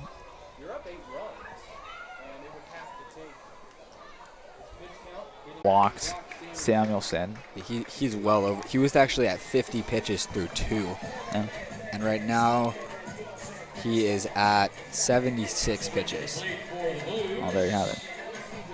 I don't keep track of pitch count. It's too much of a pain with foul balls for me, so. That's why you have me. Yeah. And Sammy, I'm sure Sammy's doing it back there too. Brandenburg, first pitch strike, back pick attempt from Hynek. A little over aggressive there from Hynek in an 8-run ball game, but way in front of that breaking ball. Brandenburg has definitely done a better job since the first inning of getting swings and misses. We saw, I think, 10+ foul balls in the first inning alone, and I think we've probably seen a combined 10 balls since. Got him. Oh. 2-2 count now. Not sure where that one missed. Brandenburg over 80 pitches now, so he could be nearing the end of the line.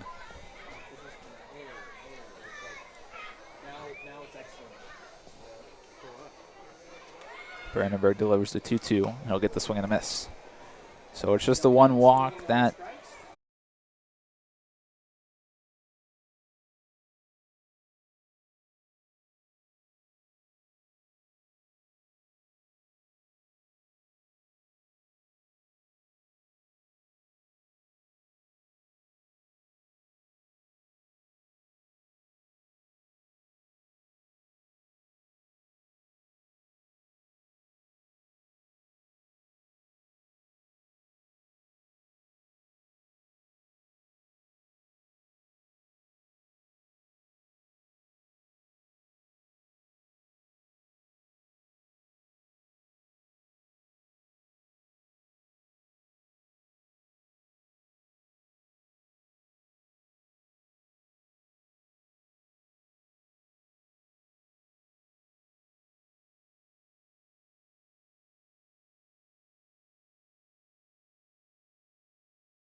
welcome you back now with Tyler Ganus in the box. It's Foster McDonald's the new pitcher for the Blues, and we've just been informed that there's some Wi-Fi issues altogether here as the Blues stream is also crashing, so we apologize for any issues as Ganus takes ball one inside for his 4th at-bat here in the 5th inning as he's 2 for 3.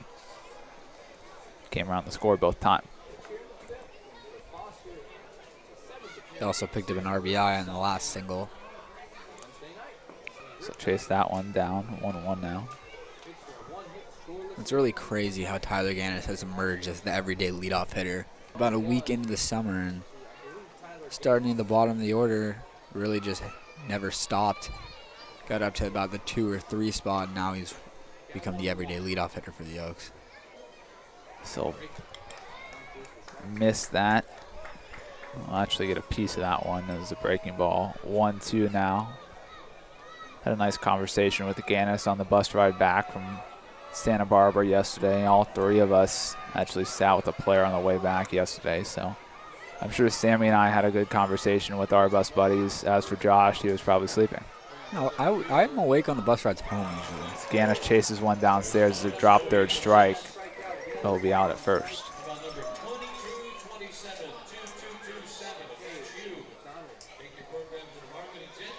And no Ganus, he'll be upset with himself about that one as he chased So definitely a feel-good day for him, who's hasn't had things go his way as he crushes that one deep to left field. Foul ball. So that one just goes off. I think it hit the fence. It may have hit the storage unit just behind it, but it was just pushed foul. As I guess that was kind of a give back for about 10 feet to the right of where he just hit it, but about 30 feet farther, well over the fence and left. 2-2 now to Grant. That one's hit out to center field, but that will be handled out there by Aiden Anderson for out number 2. And another good swing there from Gavin, who just got under the baseball just a tad, but it was all barrel from him as he flew out to center. Carrillo steps in now.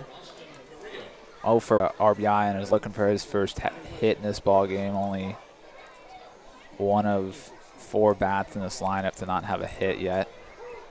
Strike 1, which, doesn't sound very good, but the Oaks are winning by 8, have 9 runs through 4 2/3 innings off of 10 hits.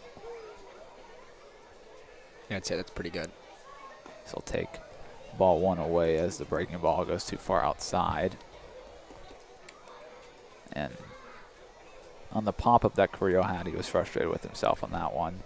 He knew it was a pitch he should have handled. So that one misses away. 2-1 the count now as the fastball misses from Foster McDonald, the lefty out of Lincoln Trail College, originally from Indiana. Carrillo just misses that. Pitch 2-2 the count now. And today McDonald becomes just the second Blues pitcher to appear in 7 games. Carrillo takes ball 3 outside. And he let the umpire know it was outside. The fans boo the umpire, but that one was definitely not a strike. Count now runs full to Carrillo. The chance of hot sauce continue. They have not full been count delivery to Carrillo. He'll work a walk. His 3rd walk in the last 3 innings. So although he hasn't picked up a hit, he has been on base 3 times in 4 tries. This brings in Zach Daudet, who has picked up a hit. He's picked up not 2, but 3 hits today and 4 RBIs to go along with his 2 singles and his triple. Only came around the score once in those 3 at-bats, and that was after the triple last inning as he came in on a Noah Karliner RBI single. He squares the bunt. He'll pull back. That one's ruled strike 1. That was definitely just to try to mess with the pitcher bunt there. I don't think he was bunting for a hit with 2 outs. But he could be, who knows. But I don't think the Oaks are the kind of bunt up by 8 as Daudet just misses that breaking ball. He's behind the count 0-2 now. It's the first time Daudet has been in a 2-strike count today. Daudet was the batter where we saw the Blues pitching coach get ejected, arguing balls and strikes. Daudet fouls that one away as he battles with 2 strikes.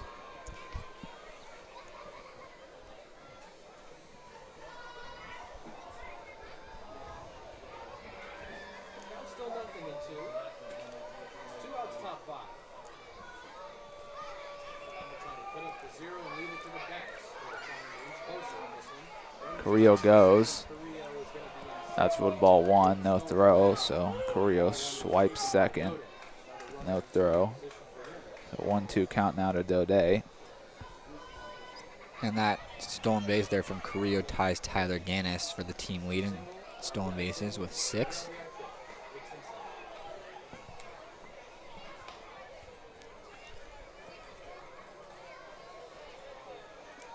Two the count now after Daudet takes that ball. Delivery to Daudet. He'll roll over that one to the 3rd base line. It's going to be a tough play as they get him. So the Oaks unable to score a run this time around, but they still lead 9-1 as we head to the top of the 5th with Tommy Brandenburg still on the mound for the Oaks. We'll be back.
Welcome you back now as it's going to be Nathan Shamela to start things off here in the bottom of the 5th. Tommy Brandenburg still on the mound. So shoot that one out to center field. Carrillo takes off his hat. That one bounces, gets to the wall. It will be a leadoff double for Nathan Shamela. The ball was crushed dead center over the head of Carrillo. And if I'm not mistaken, Austin, did he throw off his hat on purpose? No, that was 100% on purpose. That's what it looked like. It's probably for to try and see the ball better. Last time we were here, once the lights kicked off, Carrillo lost the baseball. It dropped in front of him. Brandon Anderson in as Shamela's double there is the first hit that the Blues have had since Chase Gallego's single in the first inning.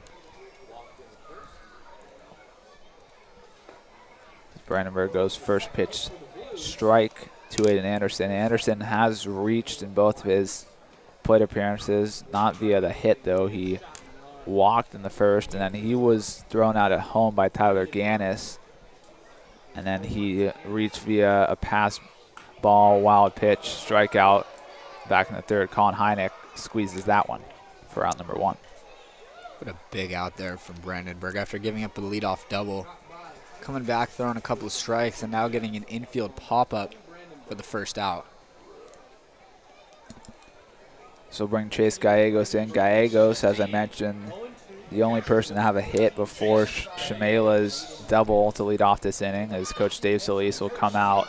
I think this is going to call an end to the day for Brandenburg, as I'd expect Radinsky to come talk to Brandenburg. So it's going to end the night for Tommy Brandenburg, who should hold his head up high, as this has by far been the best outing for Brandenburg, as he goes 4 1/3, only 2 hits surrendered with 1 run allowed, and well, actually, it's going to be an unearned run actually. So no earned runs for him, as he'll have a 0.000 ERA for today's game, as the 1 run that scored was Nathan Shamela, who reached on the ear by Zach Daudet in the first. But this will bring a guy who's been off to a good start this summer for the Oaks out of the bullpen, Michael Stanford. What do we get as the final pitch count on Brandenburg, Josh? Brandenburg finished with 84 pitches. And what do we got on Stanford? Stanford is the only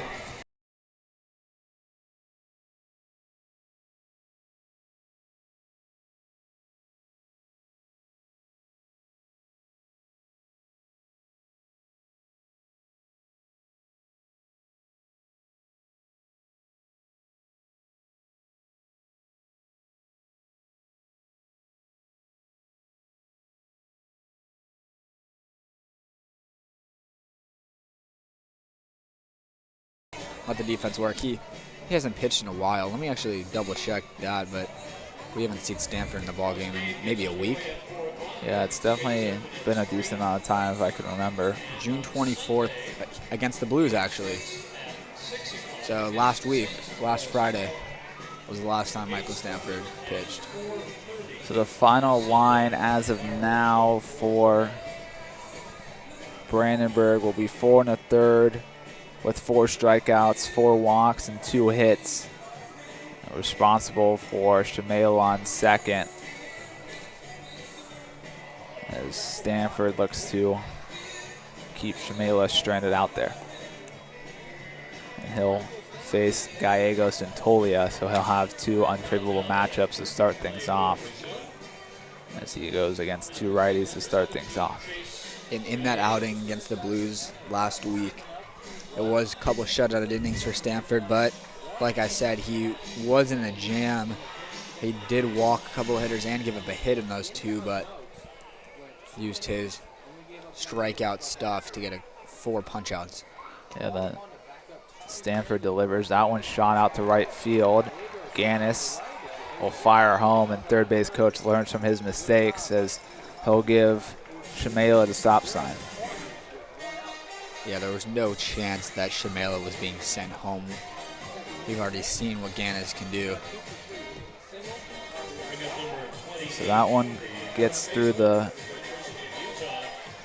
3-4 hole, as there was a big shift there, as we'll see a big shift again, as there's a big gap over in that 3-4 hole with Zach Tolia up.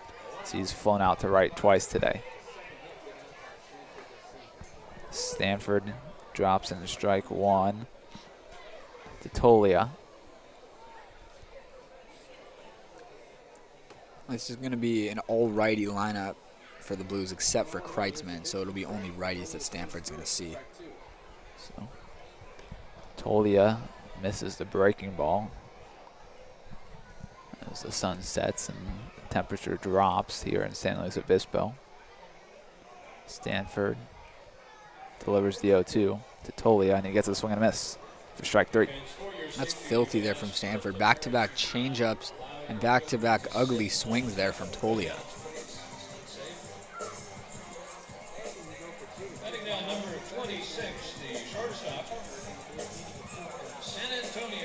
We just heard the PA announcer tell parents to make sure their kids aren't sitting on top of the dugout, as there's a slew of kids on top of the Oaks dugout begging players for baseballs. So Darcy steps in now. He's 0 for 2, 2 flyouts to center, as the first pitch from Stanford just misses outside for ball 1. Why are they on the Oaks dugout? Why aren't they on their own team's dugout? Wouldn't they want their own players' balls? Well, there's a reserved seating area by the edge of the dugout, so they can't go over there. That one shot to Brooks. It eats him up. Runner goes to third.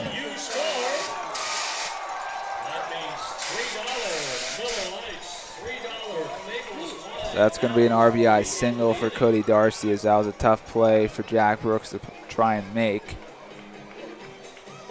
So that run of Shamaila is credited to Tommy Brandenburg's final line. Gallegos went to third there. So Brandenburg will finish now with 4 1/3 innings, 4 strikeouts, 4 walks, 2 hits, 2 runs, 1 earned. That ball was ripped off the bat of Darcy. I thought Brooks was going to make the play, but it wasn't a play you expect him to make. It was just one I was hoping he was going to make, and just because of how good his hands are, thought he might have had a chance. So that one misses up now to E.J. Kreitzman, who Stanford's fallen behind 2-0. And, yeah, that ball was hit so hard that Brooks didn't even have a time to try and square up behind it, as he just tried to go backhand pick, and it just went off the heel of his glove and shot out to center field. So that one shot in the center field, and that one's going to get by. And that'll be the first run that Michael Stanford's given up this summer.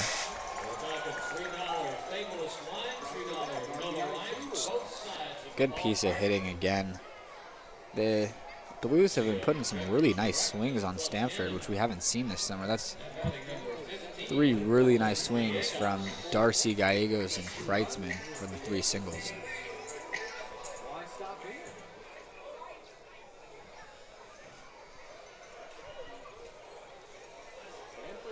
Stanford delivers. That one misses for ball 1 to Colin Villegas. Villegas 0 for 1 today. He walked. in the second and was out at second on a fielder's choice, and he flew out to Ganus last inning. Stanford gets strike one there. After one hit in the first 4 innings for the Blues, they've come back here with 4 hits in the 5th.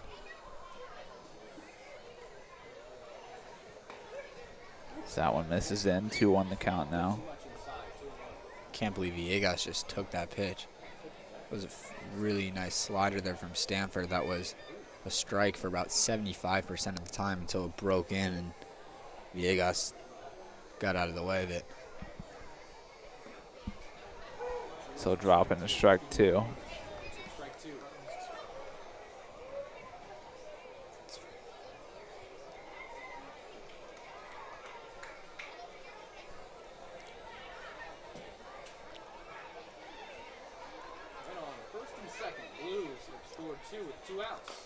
That one's chopped foul. So he just gets a piece of that one. It's a good win there from Villegas as Stanford went with that changeup once again. He really likes throwing it to righties, and he already got a strikeout with it on Tolia. This time, Villegas was able to just get a piece of it and stay alive.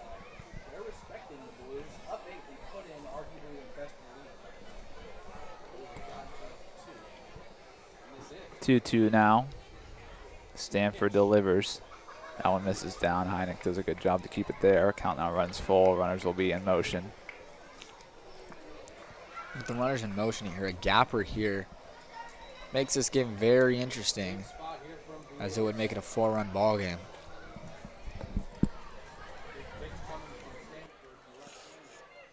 Stanford delivers a full count pitch. That one shot to center, and that's going to score another run. And when the Blues score, you score. $3. Table is live. $3. Both sides of the ballpark. It's now 5 hits this inning for the Blues, who have been barreling up almost every baseball. And just like that, it's a 5-run ball game.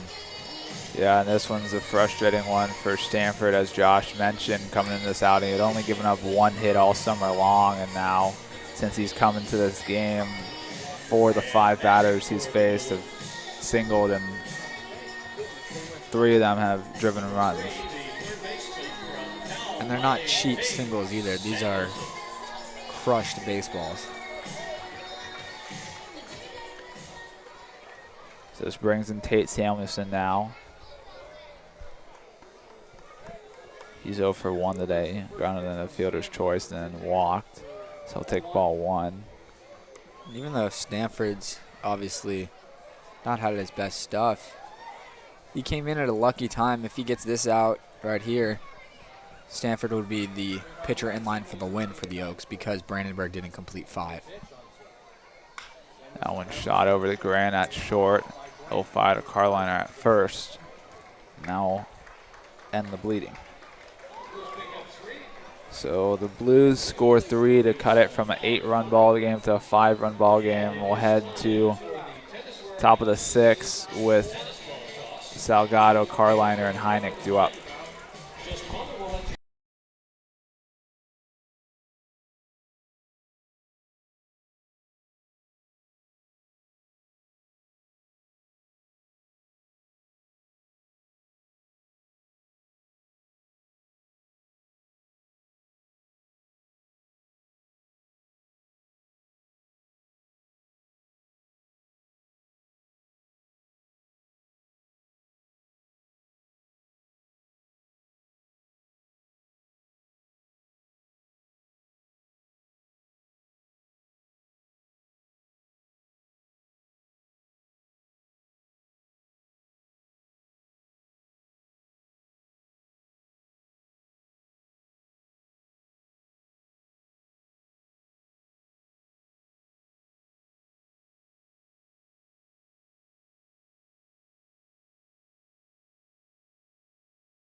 welcome you back now. It's going to be AJ Salgado in for the 4th time today.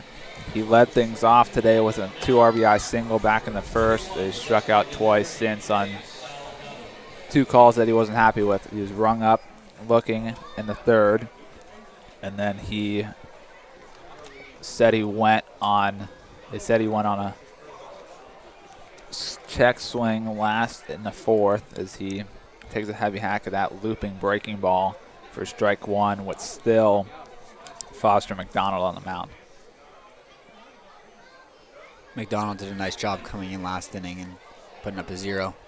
That one just misses.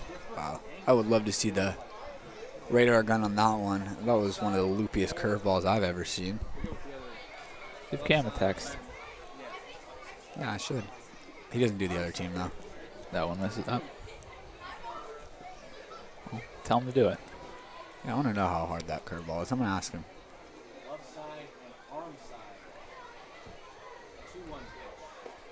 That one misses up. 3-1 now. And I do have to correct Josh from last inning about saying Stanford would be in line for the win.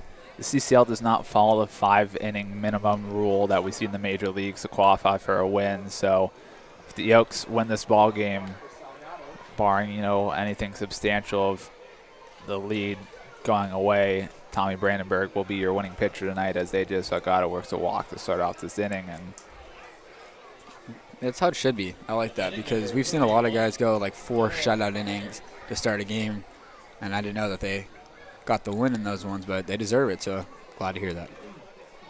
Yeah, Alexander Ribas is the only guy with 2 wins credited to his name so far. There's quite a few other with 1 win, but Salgado becomes the 5th batter in 6 innings to start off an inning and reach base. As Karliner files that one away. Karliner, who got his first hit of the game back in the 4th in that long 6-run inning, as he had an RBI single that brought in Zach Daudet following his bases clearing triple. As Karliner rolls out one of the 5-6 hole, Tate Samuelson dives. That's going to end up being an infield single. Samuelson can't make a play.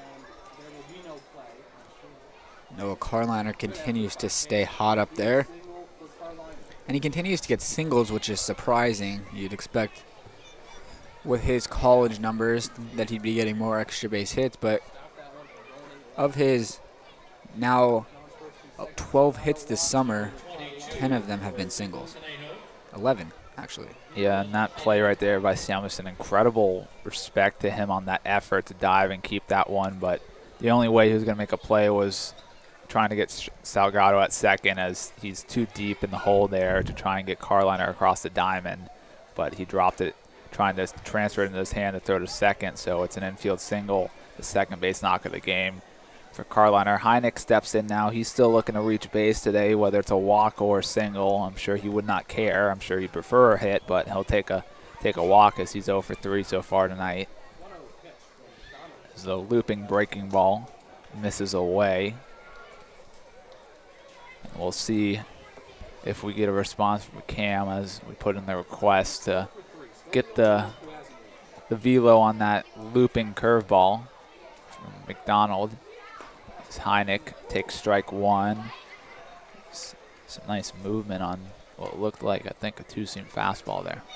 Yeah, it did look like it had a bit of arm slider on. I was surprised to see Hynek actually take that pitch. So Hynek will take ball 3 up. McDonald has now thrown 7 balls and 11 total pitches this inning.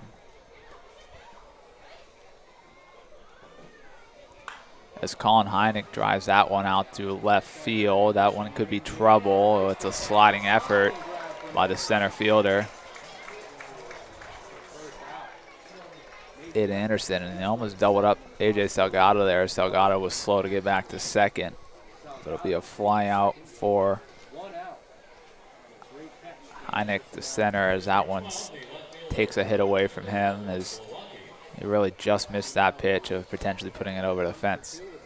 Yeah, we've seen Anderson take away hits from the Oaks a lot of times already in a few matchups that we've had with them. He's been great out in center field. So that one, strike one, Tyler Glowacki. Glowacki is 1 for 2 today as he popped out, singled, came around the score, and walked and was stranded at first as he was one of the 2 guys who batted twice in the 4th. Him and Jack Brooks, who's due up next. 1-1 count now to Glowacki.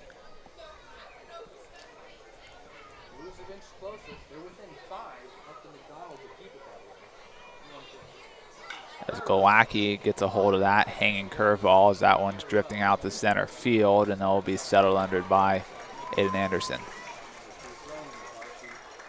Yeah, I was surprised to see AJ Salgado go halfway there.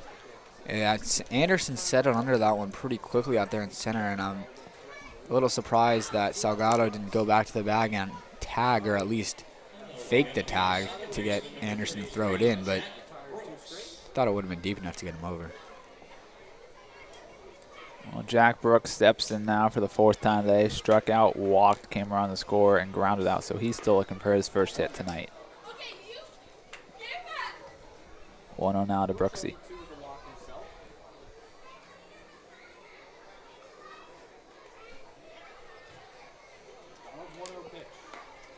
That one misses up.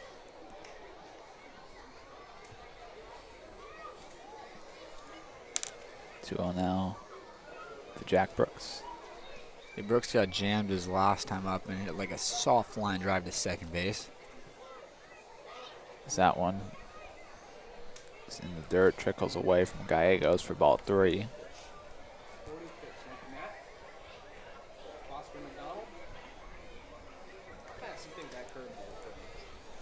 Slower than Jared's?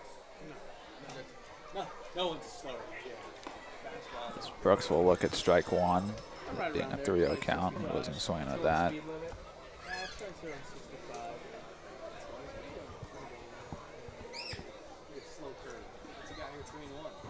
3-1 now to Brooks. He'll shoot that one foul to the left side.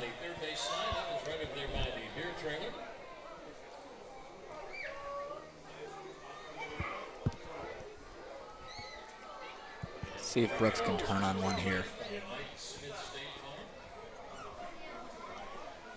3-2 delivery. Runners will go, and Brooks will get hit. That would be the least painful hit by pitch ever. Brooks just literally sat there and watched the big looping breaking ball come in and get him. So bases will now be loaded with the dangerous leadoff hitter Tyler Ganus stepping into the box. Already his 5th plate appearance in only the 6th inning.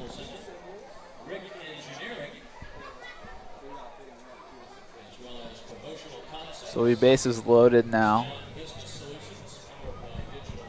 Blues manager came out to talk to home plate umpire there, not sure exactly what about.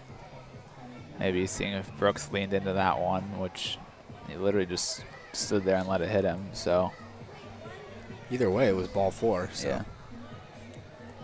So Gannis steps in now. He had a bunt single to lead off the ball game, which he came around the score on. Lined out to the third baseman, singled with an RBI in the 4th, came around the score, and he chased strike 3 in his last at-bat, last inning. So fouled out one back. And that strikeout from Gannis last inning, it was just his 3rd strikeout in exactly 50 plate appearances. So Tyler is very good at putting the bat on the ball. Very good might be an understatement. Yeah, he elite. 3 strikeouts in 50 plate appearances. Not a mathematician, but that's got to be a pretty good percentile. So looping curveball misses outside. 1-1 the count now.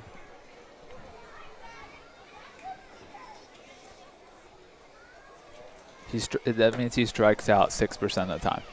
Yeah, that's elite. 1-1 now. Confirmed. Tyler Gannis, good at hitting. So pop that one to the left center, left side of the infield. I lost that one. Zal in the inning. So the Oaks strand the bases loaded with 2 outs as they're held scoreless. 2 innings in a row now. We'll head to the bottom of the 6th. Michael Stanford will stay on the mound as he'll face CJ Maciel, and then Shamela and Anderson at the top of the order will be back.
welcome you back now, bottom of the 6th inning, as it's CJ Maciel who's in, as he struck out swinging his 2 plate appearances so far tonight, as he'll take ball 1 up from Michael Stanford.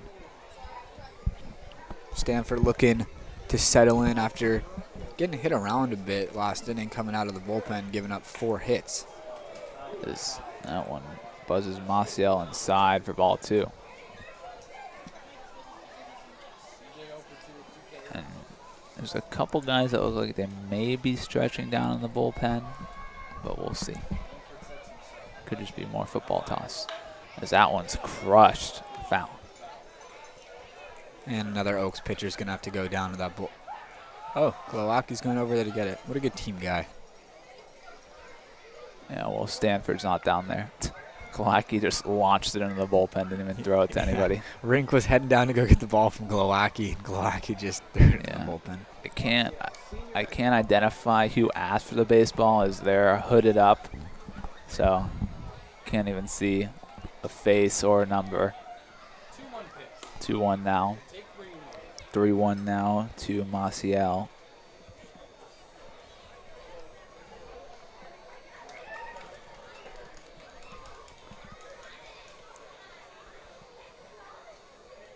That one's rolled back the middle. It's another base knock. As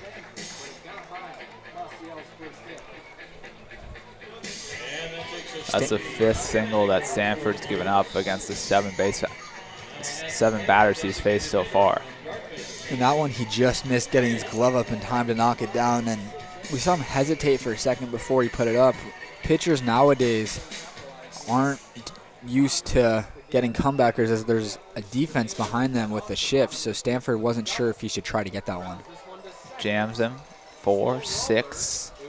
We'll just get the fielder's choice, as Shamela gets a yam sandwich there from Stanford. Yeah, that one definitely hurt the hands of Shamela. Honestly, kind of surprised we didn't see some firewood there. Yeah, no. That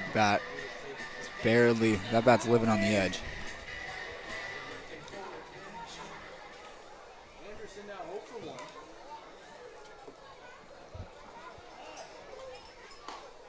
So that one misses away. 1-0 now, and Sammy speaks to us through the waves. As we said, his headset's having some issues. He was talking to Stanford today during BP, and Stanford's actually not using his glove right now. It's one of Glowacki's gloves, as he's getting his glove embroidered. As Cam finally just got back to us to let us know that McDonald's slowest curveball bottomed out at 60 miles per hour. Huh. So that one shot to Ganus and right, as he'll drift back. He'll settle under it. He'll have a chance at double play. Fires to Karliner at first.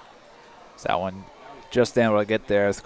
Ganus had to throw off his back foot, as he's unable to double up Shamela, who thought that one was going to drift over the head of Tyler Ganus. Yeah, Ganus didn't get the greatest jump on that one either, as he started in, realized it was over his head, and with his speed, he was able to get there pretty easily. And for Shamela, he saw Ganus going back, thought it was over his head. Luckily enough, was able to get back in time. Chase Gallego steps in now. He's the only guy in this lineup with 2 hits tonight, as he had an RBI single in the first, and then he singled, came around to score last inning after Shamela was given the stop sign after his leadoff double, as third base coach didn't want another guy gunned at home by Ganus. That one just misses. 1-1 now.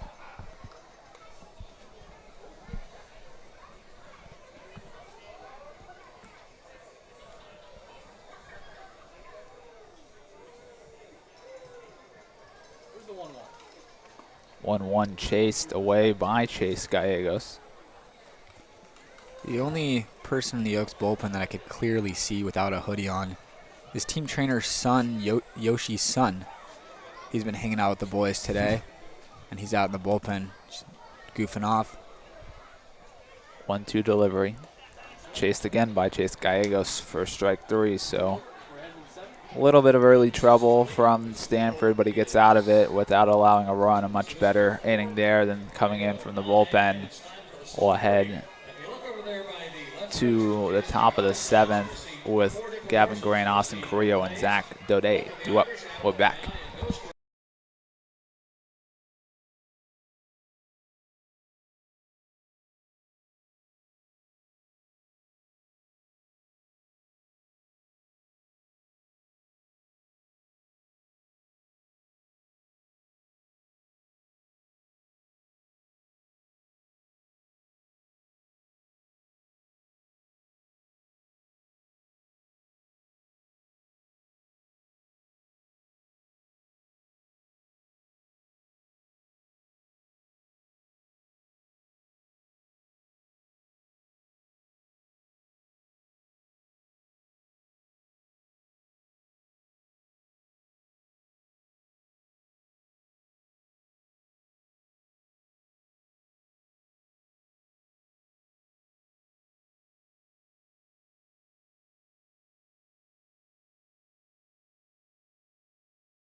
Welcome you back. Gavin Grant in the box.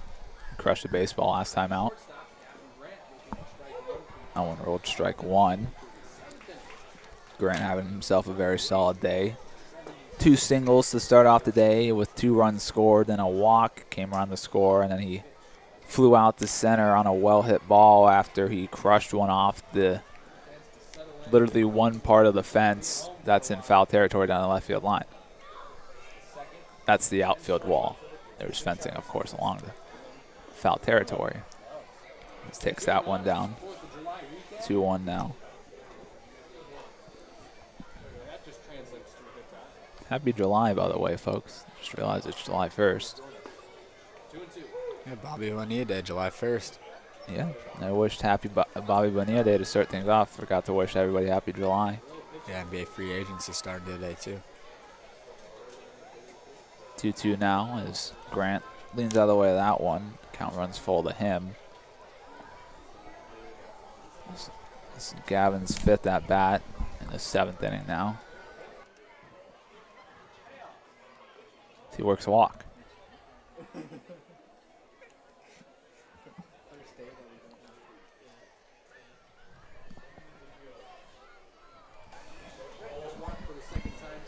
Austin Carrillo steps in now. He's still looking for his first hit of the ball game, as despite reaching base 3 times already in his 4 at-bats.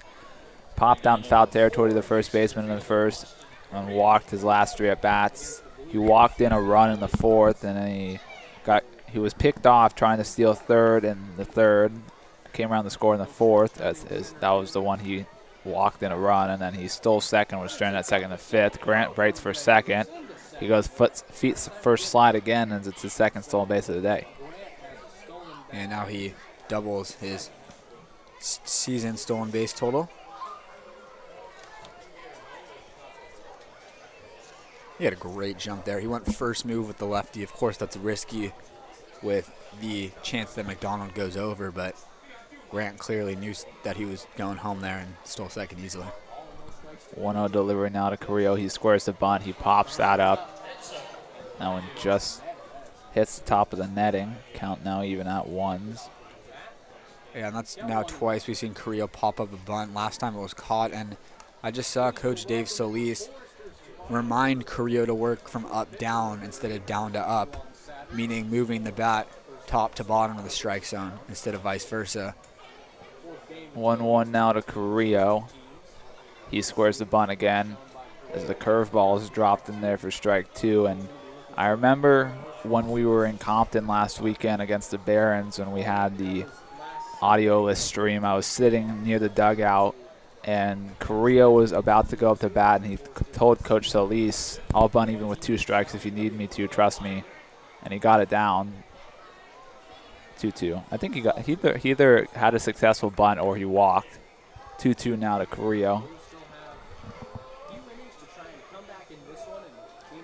Of course, I stupidly stood out in center field next to Carrillo today during batting practice, so I didn't catch any baseballs. It's true. I also took one from Austin today.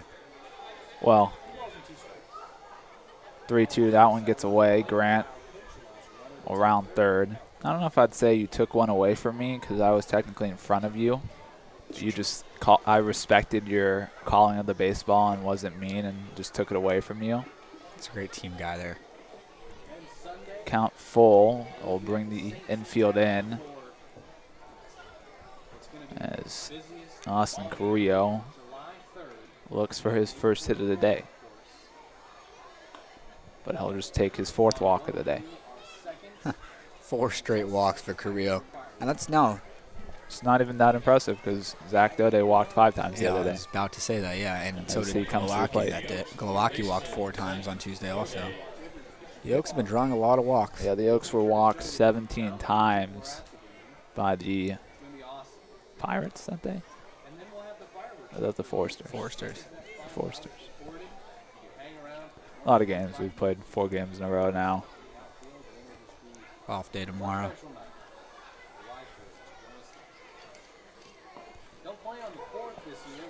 Strike 1 taken by Daudet. Daudet singled in the first, stranded at second. RBI single in the third, stranded at second. Bases clearing triple in the 4th. Came around the score there, and he grounded out to end the 5th. 0-1 now to him. First and third, nobody out. Carrillo breaks for second. No throw. It'll be another stolen base for Austin Carrillo. His 2nd of the night. I mean, if you're going to pump fake, pump fake. I mean, there was no throw design. The play there was to not let the ball get to second base, but Gallegos could have potentially faked out Grant at third base. Daudet holds up. 2-1 the count now to him. 4 RBIs already today. Daudet's looking to pick up his 5th and potentially 6th, which would be the most for an Oaks player this year. 2-1 now to him. So foul that one off to the right side. Heads up over there.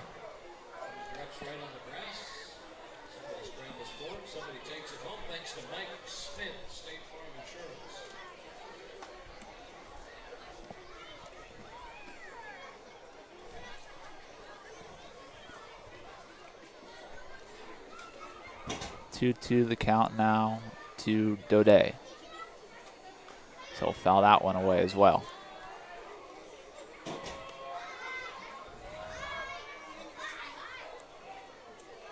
Daudet continues to fight just like he did last at-bat. We saw him fall behind 0-2, worked it back to even 2-2 before he grounded out, but very good disciplined hitter. 2 strikes. 2-2 again. Daudet drives that one out to deep left center field. That one will be caught. Grant will score. Carrillo around third, but he'll stay there. So it'll be an RBI sac fly to make it 5 RBIs on the day for Zach Daudet. Just a great approach there from Daudet with 2 strikes. Continuing to foul off pitches and knowing exactly what he needs to do. Elevates the ball more than deep enough to get Grant home and even deep enough to get Carrillo over to third. So we'll see a mound visit now as it's going to be end of the evening for Foster McDonald with AJ Salgado coming in. Interesting as they take out the lefty with a lefty in the box as they'll bring in Isaac Baez to face AJ Salgado. We'll be back while we're away. Make sure if you're not subscribed to the YouTube channel already, please do so. Please like the stream. Check us out on our social medias at Conejo Oaks on Instagram, at Conejo_Oaks on Twitter, and at Conejo Oaks_baseball on TikTok. We got 2 TikToks up on there so far and plenty more to come. We'll be back once Baez is ready.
We'll welcome you back now as it's Isaac Baez who's going to come in now for the Blues to face AJ Salgado with Carrillo on third, only 1 out. Baez so far this summer, 5 games. He started 1, 10 2/3 inning, ERA of 5.9 as Salgado fouls back, strike 1. Salgado still looking to add to his start to the day after he singled home 2 runs in the first, struck out on 2 uncomfy calls for him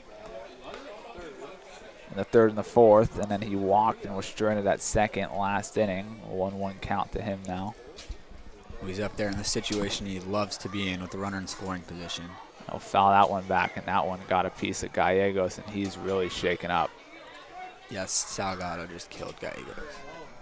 I don't know if we can say that, Josh. I mean, this is, oh gosh. I hope he's okay. He's not look good. I think we all know. We'll step aside why they check on Gallegos.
welcome you back now as Gallegos will check out after that rough foul tip. It's going to be Evan Steinberger who will come in defensively now for Gallegos as they'll let him get situated as AJ Salgado still has an at-bat to finish. 1 and 2, right, Austin? That would be correct.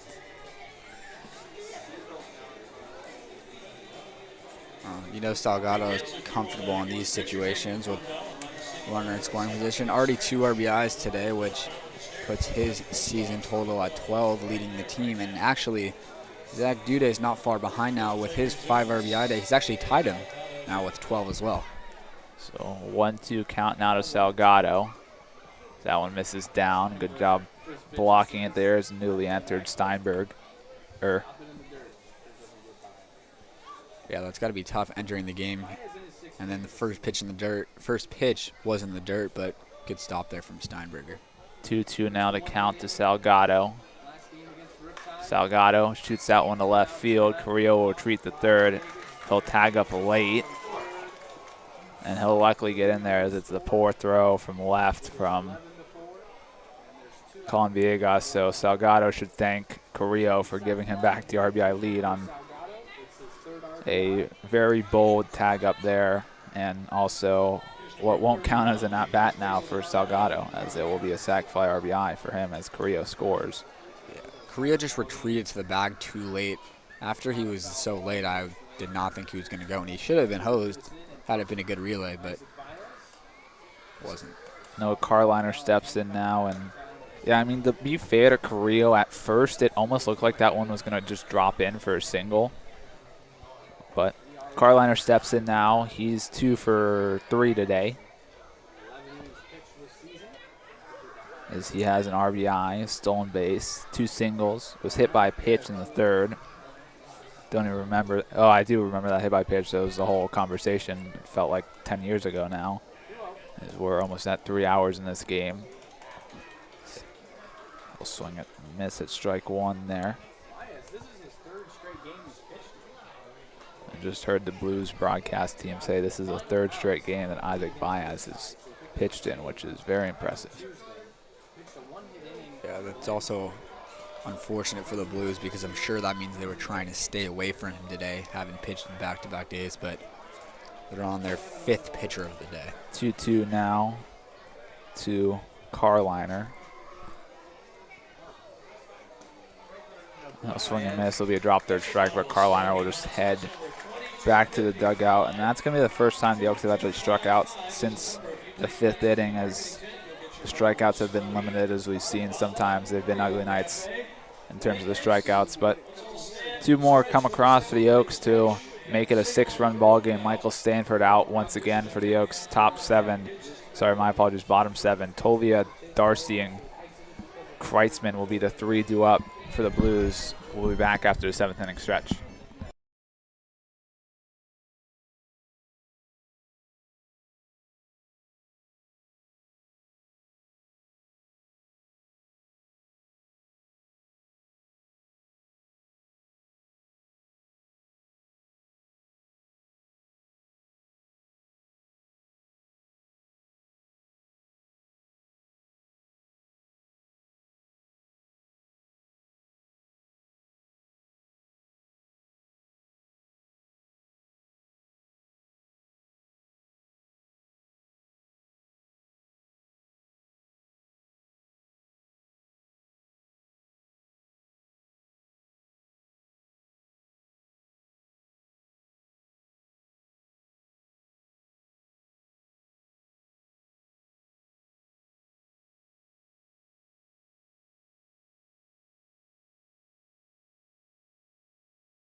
got 2 in the first, 1 in the third. Welcome you 6 back in the now fourth, as 2 in Zach the Tolia steps in with Mike Stanford on the mound. As that one's fouled straight down by Tolia.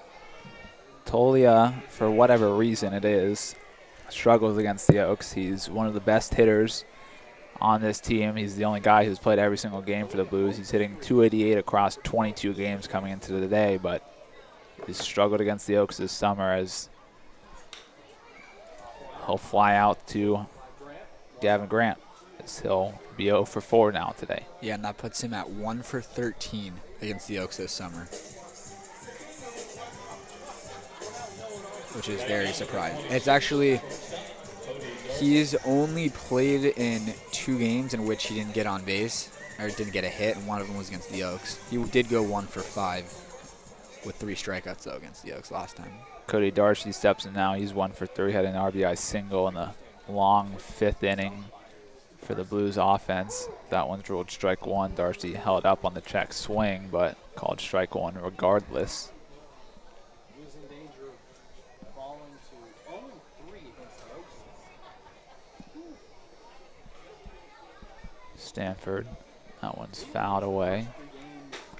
I think that got a piece of Hynek. Couldn't really tell, but I don't know if it did, but that was a nice play by E.J. Kreitzman, who caught it in the on-deck circle. 0-2 now.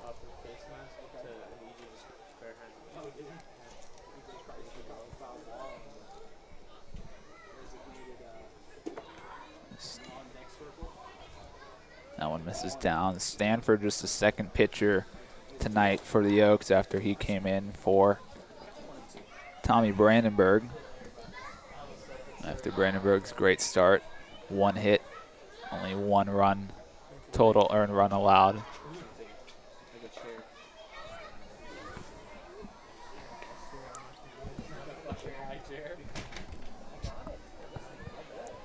That was a good spot there from Stanford, just missed upstairs. Sorry, we're dancing with the chairs here, trying to untangle our cords. 2-2 now from Stanford. That one misses away. So 0-2 to 3-2 now. Darcy's done a good job of being disciplined these last 3 pitches. As the count runs full. And Lucian Wetchberg is lightly throwing in the bullpen. He still has his hoodie on. So that one's fouled away. Josh just got the chills. It's true. It's a little cold. Yeah, not too bad, but Josh hasn't learned. Got to bring some pantalones with us. I chose not to. I wore them last time. I was too hot. No, you're too cold. No, I'm not cold at all. I just had a little first second, but I'm chilling. It really is chilling. You got the chills. Count still full. Stanford delivers. That one shot to right field for a base knock for Cody Darcy. Becoming the second Blues player with 2 hits today, joining Chase Gallegos, who is now out of this ballgame. So bring E.J. Kreitzman to the plate now. Kreitzman walked in the second, was stranded at third, struck out swinging to start the 4th, and he had one of those many RBI singles against Stanford in the 5th.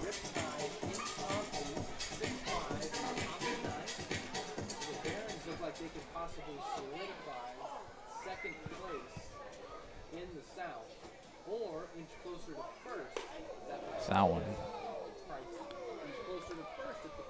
Dust is Kreitzman up high and inside.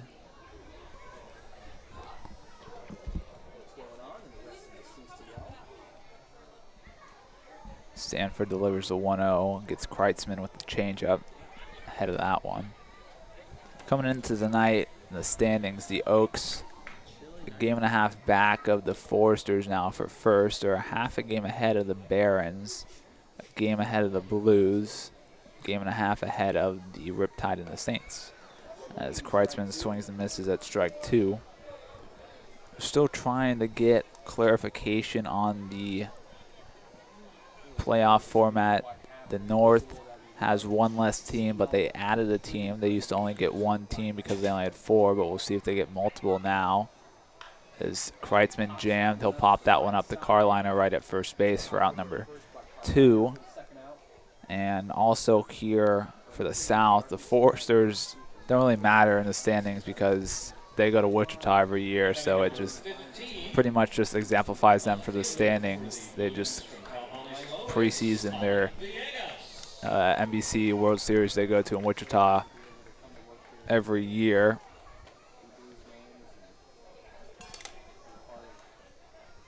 They were the winners last year.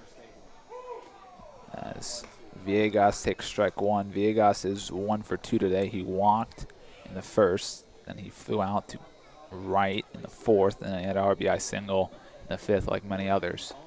As he takes a healthy hack and misses on the nice pitch there from Mike Stanford. And it looks like it's going to be Wes Delatorre warming up in the bullpen for the Oaks. 0-2 now. Stanford delivers. That one just misses outside. 1-2 the count to him now. Most of the crowd's clear now, but great crowd on the same tomorrow. And there will be a great one on Sunday. So that one's fouled to the right side. It's going to go off into the adjacent arc. If it's in, you can find it. Be careful. 1-2 now. Ball sponsored by Mike Smith State Farm. Stanford definitely throwing more pitches than he's thrown this summer. That one misses up. 2-2 now. Yeah, I don't. You have the pitch count. I don't. But just out of a guess, I don't know all the pitch counts from before. But I almost feel like you may have totaled his pitch count from the entire season tonight. Yeah, he's up over 50 now. That one's just fouled away. That one will bounce in the dirt as dirt gets up into the eye of Colin Hynek there. As he'll take a second.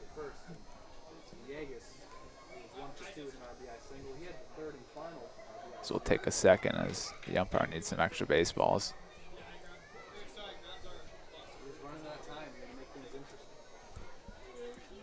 2-2 the count now. Darcy is on first. There's 2 outs. The Oaks lead this ball game 11-4. I think they have 11 hits. The scoreboard's like too bright to even read it. So that one's fouled back, heads up, bounces right in front of the press box here. We've had a couple foul balls almost come up into the booth tonight. We have 2 more away games here, and I'm curious if we're going to get a foul ball. So that one's popped a mile high in the infield. Jack Brooks will settle under it for out number 2. My apologies, out number 3. So that will end the inning. Another scoreless inning for Mike Stanford after a little rough go of things when he came in the 5th, but solid 6th and 7th innings. This will take you now to the top of the 8th. It's the bottom of the order due up. Hynek, Glowacki, Brooks will be back.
welcome you back now, top 8.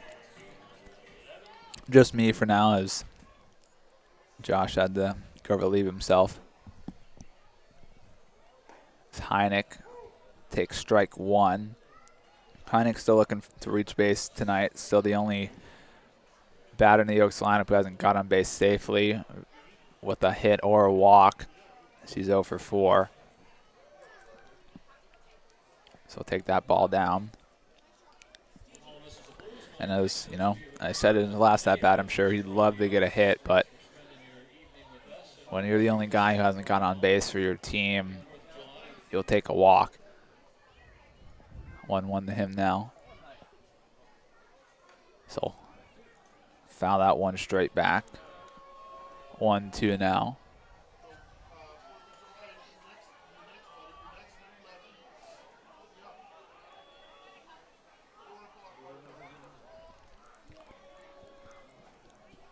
Still a couple fans chanting hot sauce.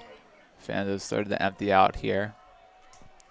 Hynek crushes that one out to right center field. But the center fielder will settle under that one for out number 1.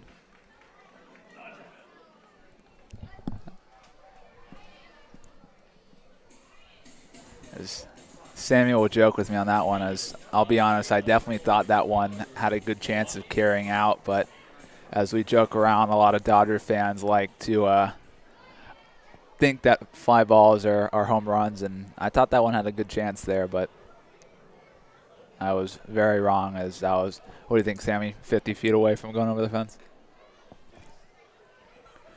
So Tyler Glowacki will step in now for the 5th time today. Pop out, single, walk, fly out in his 4 plate appearances.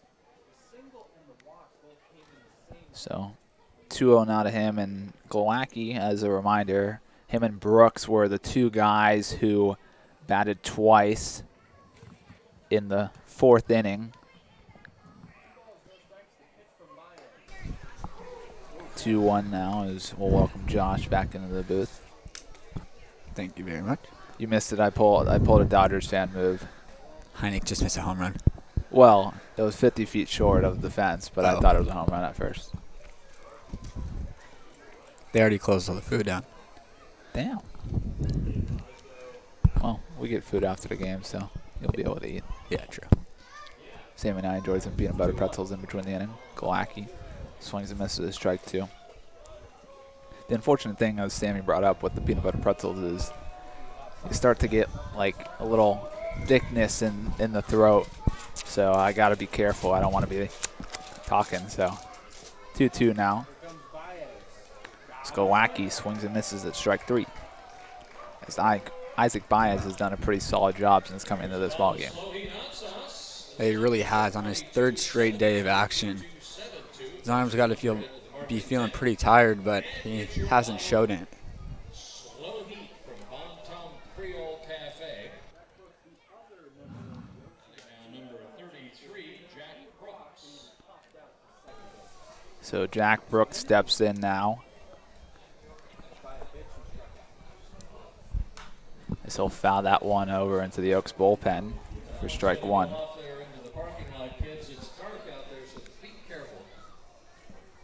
Mike Smith State Farm sponsors our foul balls tonight.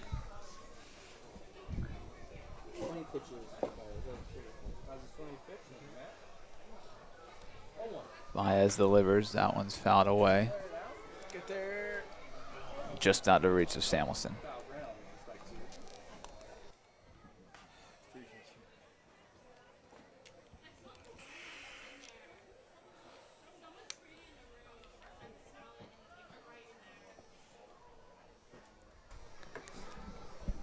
So 0-2 now to Brooksy. Struck out, walked, popped out, walked. So he's still looking for his first hit of the night still. He's been on base twice though, scored once. 0-2 from Baez, the delivery. Brooks takes ball 1. Great discipline there from Brooksy to hold up.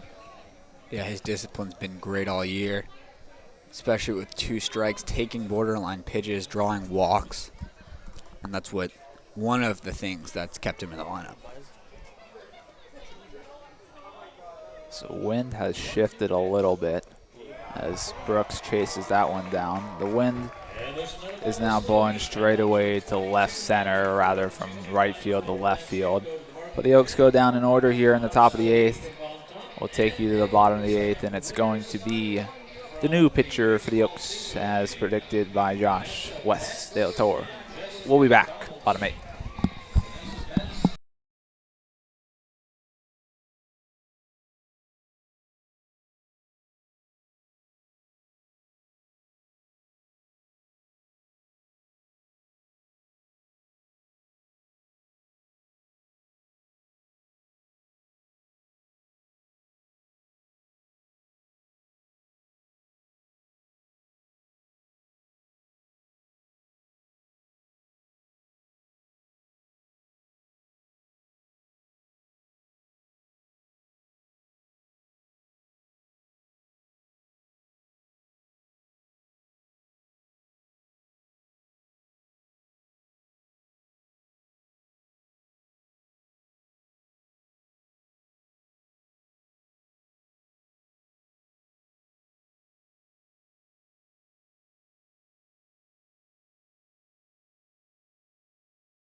Welcome you back now with the Wes De La Torre on the mound for the Oaks here in the bottom of the 8th. That concludes the evening for Mike Stanford. His final line, 2 2/3 innings, 2 strikeouts, no walks, 6 hits, and 2 runs allowed.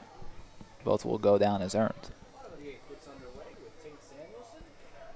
As the first pitch from De La Torre bounces well away, Tate Samuelson to lead things off here. As it'll be him, Maciel, and then Shamela at the top of the order for the Blues.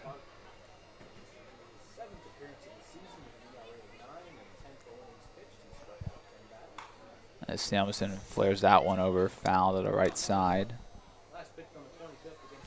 For De La Torre, he hasn't pitched in almost a week, but struggled in his most recent outing, walking 3 batters, but he did strike out 4, so he only gave up 2 runs, but for De La Torre, he wants to throw more strikes. As Samuelson drives that one out to left field. Glowacki, nice catch over there and left. So catch it just in front of the warning track. Yeah, surprised to see that ball continue to fly, as it didn't look like Samuelson put a full swing on it, but the ball was crushed. I mean, you can see, well, I don't know if they can see it. We can see the American flag in dead center field is barely moving, if any, to left field right now. It's more blowing out the center field. And so, as it picks back up now, but Maciel swings and misses. The wind was not moving there, so I think if the wind was where it was in the beginning of that ball game, I might have pushed that one over the fence. So that one shot right to the glove of Gavin Grant at short. And that probably has to feel good for Gavin Grant with the day he had offensively. We've seen multiple times him line right out to the shortstop. Today, the Blues have lined right out to Gavin Grant at shortstop twice. And Grant's also scored 4 times today, so. Well, as Nathan Shamela comes up, the music man for the Blues just rickrolled everybody. 1-0 now to Shamela. Shamela reached via an error in the first, came around to score the first run of the game for the Blues. Then he flubbed one in front of the plate that Colin Hynek fielded and threw him out at first to end the second. He doubled, came around to score in the fifth, and then he reached via fielder's choice and was stranded at first in the sixth. That one just misses inside. 3-0 now to Shamela. And you have to imagine West De La Torre is going to close out this ball game for the Oaks. Yeah, if all goes to plan. It's a 4-pitch walk to Shamela.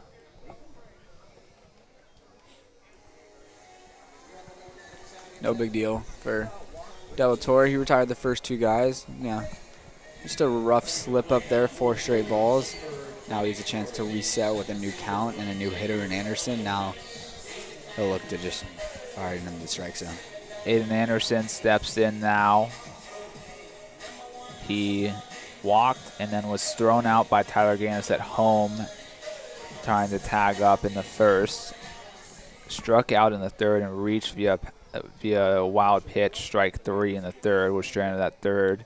Flew out to Hynek behind home plate in the fifth, and then flew out to Gannis to deep right field in the sixth. And so he'll take ball 1 as West De La Torre is now unable to find the strike zone on his 5 straight pitches.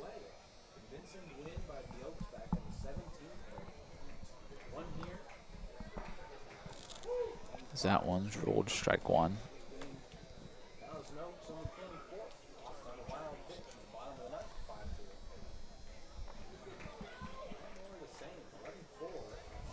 One now.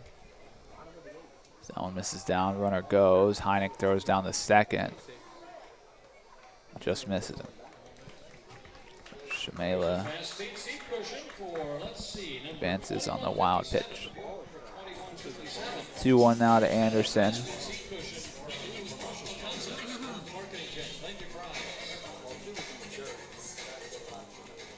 It's obviously been a much different game than when the Blues visited us at Sparky Anderson Field last Friday, as the Oaks won that one in walk-off fashion, as Jackson Lapiner scored on a walk-off wild pitch, and that's actually the last time we saw Lapiner play in a game, I believe, before he got injured. He may have played the next game, but we've not had Lapiner all week, and we won't have him probably for at least 1 more week. Yeah, this is more reminiscent of the lone game that we played here a couple weeks ago. De La Torre delivers the 2-1 down in the dirt. 3-1 now as Hynek keeps that one on his feet.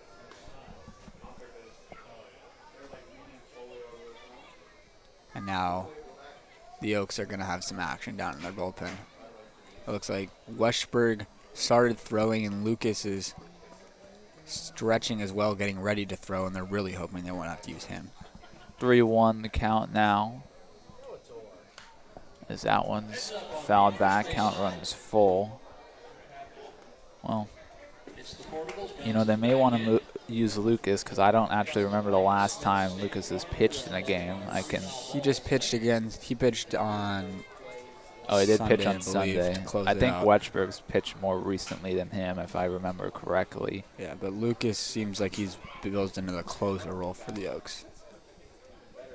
West De La Torre, the 3-2 pitch misses down as he walks Aiden Anderson.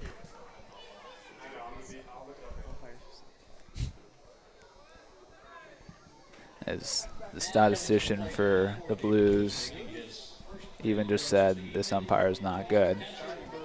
As obviously we saw one of the Blues coaches ejected earlier in the ball game.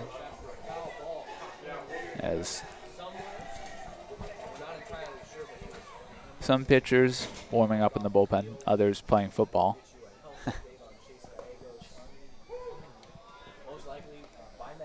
Strike one there to Evan Steinberger, who came in for the injured Chase Gallegos. This will be his first at-bat.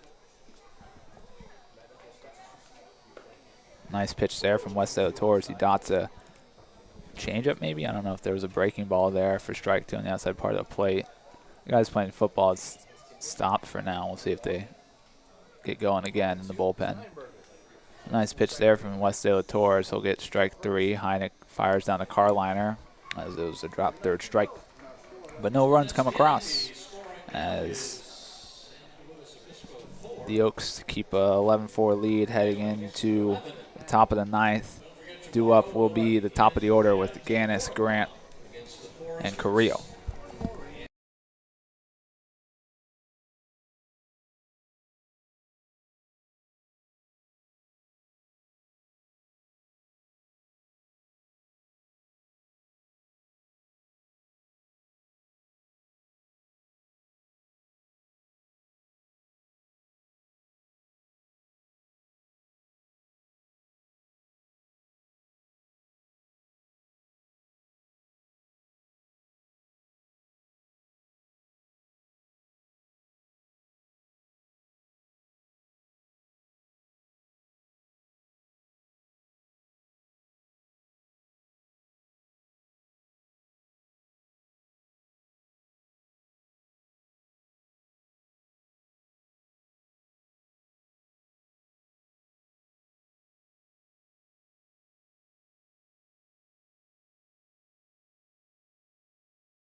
Welcome you back now, top nine. Tyler Gannis steps in the box for his sixth time tonight. Bunt single, he came around the score on the lead off this ball game. Lined out to third in the second. RBI single, he came around the score on in the fourth. Struck out in the fifth and popped out in the sixth. Solid treatment.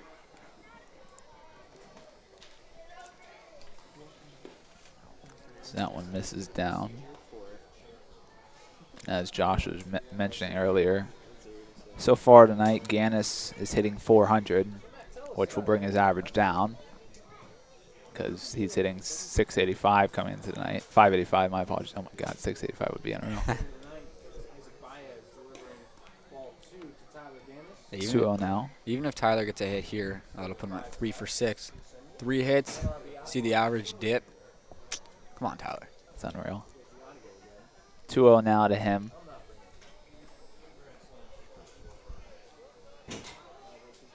So get that third hit. It'll be a leadoff single to right field. And mishandled by the right fielder. That's going to be a single with an error on the right fielder. Just heads up base running there from Gannis. As always, keeping his head up. Second he sees the bobble there in right field by Kreitzman, he's off and running. So bring Gavin Grant to the plate now, and what a night Gavin Grant has had. Singled, came around the score in the first. Singled, stole a base, came around the score in the third. Walked, came around the score in the fourth. Flew out to center in the fifth. Walked, stole a base, came around the score in the seventh. So ripped that to left field, and they'll give Gannis the stop sign. As I was literally just about to say, the one thing I'm sure Gavin Grant wished he had tonight was an RBI, but he won't get it as that one was hit too hard to left field to allow Gannis to try and score from second. But it will be 5 times that Grant reaches base tonight. And I wish we were at our home ballpark in Calhoun to see the exit velocity on that baseball, because that was absolutely torched from Grant. So Austin Carrillo will step in now. Carrillo still looking for his first hit of the game because he popped out the first in the first, and he walked, and walked. So he swings and misses at strike one. Carrillo in the third, he walked and then was picked off trying to steal third. Walked, came around the score on an RBI walk that inning in the fourth. Walked, stole second in the fifth, was stranded there. Walked, stole second in the seventh, came around the score on that one. This will take strike two. Behind the count 0-2 now is Carrillo. There's the few fans that remain here. Probably 100 fans maybe left at most. We'll still cheer for hot sauce. And you think 300? Sammy speaks from the heavens.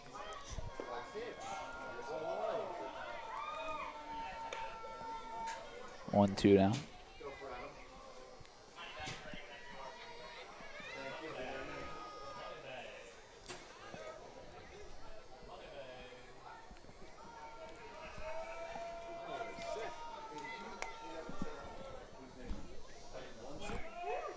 Carrillo chases strike three down and is up. Were you confused by what that noise was? No, I saw what happened, and I couldn't believe how loud it was. Yeah, that happens. It's the Gregory genetics. Apparently. From my grandma and my mom. I just cracked my elbow for those who are curious. That was your elbow? I thought it was your hand. No, my wrist cracks what on I thought. command, but no, Yeah.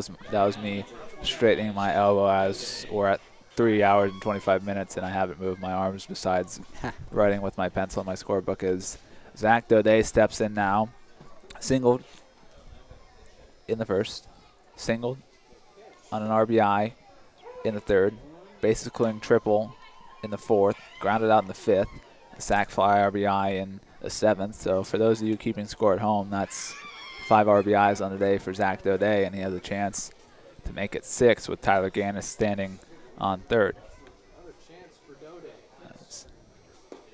He'll swing and miss. Strike two. Grant's not happy with himself. He wanted to steal second base there, but didn't get a good jump and decided to stay put. Saw him shaking his head a little bit.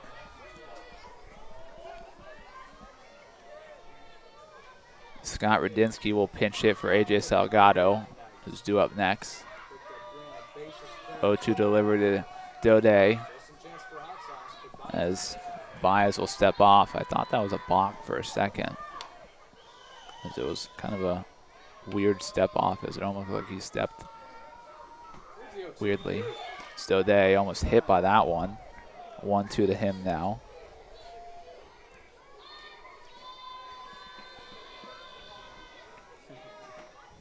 The hot sauce chants have gotten more aggressive as more fans have left, if you can believe it. They still want their hot sauce.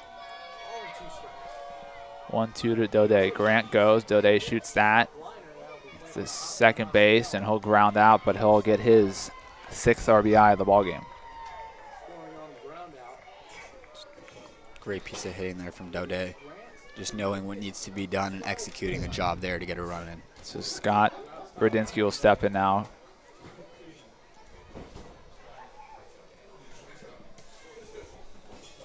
Here's a pinch hitter for the Oaks. And now for Salgado, it's number 5. The designated hitter, Scott Radinsky. So Salgado's day is done after he picked up 3 RBIs and a 1-for-3 day, the walk on a sacrifice fly. It's a heavy hack from Radinsky there as he swings and misses at strike one.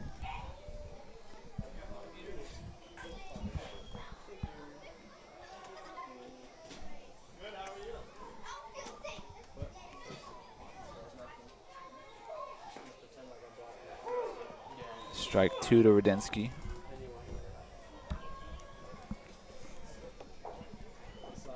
So you talking and I was like this one. Also it's 0-2, isn't it? 0-2 Slater.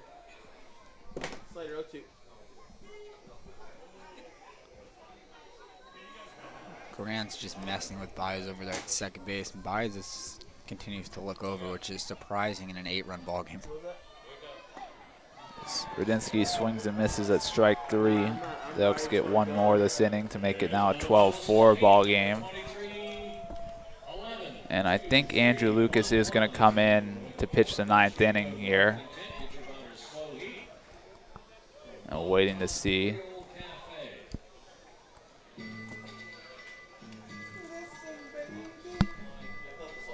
Glowacki, Carrillo, Brooks, and Grant are still on the field. Daudet will come out the 3rd, so no defensive changes as of now. Karliner comes out. I do think Cody Sulak's going to catch the 9th here. Ganus will head out to right. Waiting to see if Wes De La Torre comes out of the dugout, or it's going to be Andrew Lucas. So Andrew Lucas will make his first appearance since Sunday. And I think it's going to be Cody Sulak who comes in, because there would be no reason why Hynek wouldn't be ready to come into this ball game, as he was in the hole. So Andrew Lucas, the new pitcher, Cody Sulak, the new catcher, as Lucas will be the 4th pitcher of the day, as the flame-throwing Andrew Lucas will come in now to try and get the final 3 outs of this ball game. What have we seen from Lucas so far this summer, Josh? Well, Lucas has been... Hynek staying in, I just had to say. Oh, yeah, he is. Lucas has been arguably the best reliever for the Oaks, even though the numbers don't say so. Throwing the hardest of any reliever for the Oaks, topping out at 96, and he's pitched in 5 outings and only given up runs in 2 of them. So his numbers are a little skewed, as he does have 3 clean outings. And in an 8-run ball game, right now he's going to try to throw strikes. He has become their 9th inning guy, but I'm surprised to see them using an 8-run game. Clearly they just want to get him work, so for Lucas, the key here is just throwing strikes. Yeah, and he'll face the heart of the order with Tolia, Darcy, and Kreitzman due up. And as we mentioned, Tolia, great this year, except for when he plays the Oaks. 1 for 13 at this point. 13, yeah. And looking to make it not an 0 for 5 day, as he's already 0 for 4 today against the combination of Brandenburg, Stanford, and De La Torre. As Tommy Brandenburg, barring any catastrophic downfall here, is going to be your winning pitcher today, as he had a very solid outing through 4 1/3 innings. And Andrew Lucas looks to get the final 3 outs with the Oaks, albeit as we've officially hit the 3-hour and 30-minute mark here in San Luis Obispo. Yeah, a couple of more things to note with Lucas. With the Oaks close to picking up their 8th win of the season, they have just 1 save, and that save was Andrew Lucas against the Barons last week. And another thing with Lucas, he will strike out a lot of guys. He struck out 10 in his 5 innings of action, which is an 18 strikeout per 9. Somebody doesn't have a save against the Foresters when we beat them 3-1? He got 1 save. Interesting. So Tolia steps in the box, flew out to right, which turned into a double play off of the hose from Tyler Gantz at home. Flew out to right again, struck out, lined out to Granite short in his 4 plate appearances so far today. So foul that one straight back. So we saw the heat early on there from Andrew Lucas. We don't have Cam up here to see how fast each pitch is from Lucas, but I'll tell you that the fastballs are definitely in the low to mid 90s, and they'll top out at mid to high. So that fastball misses up. 1-1 the count now to Tolia.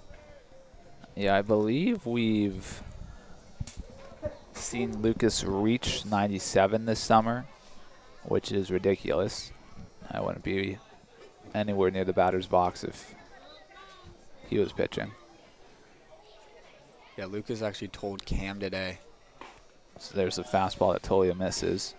Lucas told Cam today that he's trying to be more consistent and staying in the mid-90s as opposed to just staying in the low 90s, hitting 95, 96 once in a while, like once or twice an outing. He wants to live 94 to 96 on every fastball. 1-2 delivery from Lucas. That one misses down.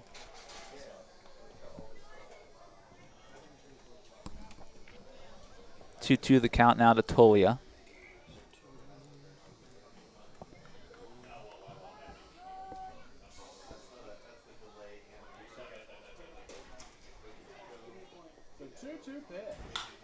That one rolled over the granite short. He bodies it up, fires across the diamond. It's an 0 for 5 day for Zach Tolia.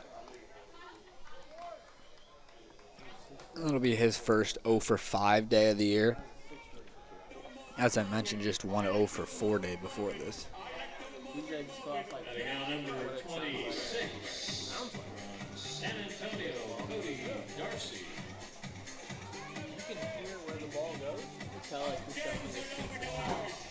Like if I hear him getting it from like shuffling his feet and everything, I'm like, the first baseman, you know? Wow. Doing sometimes.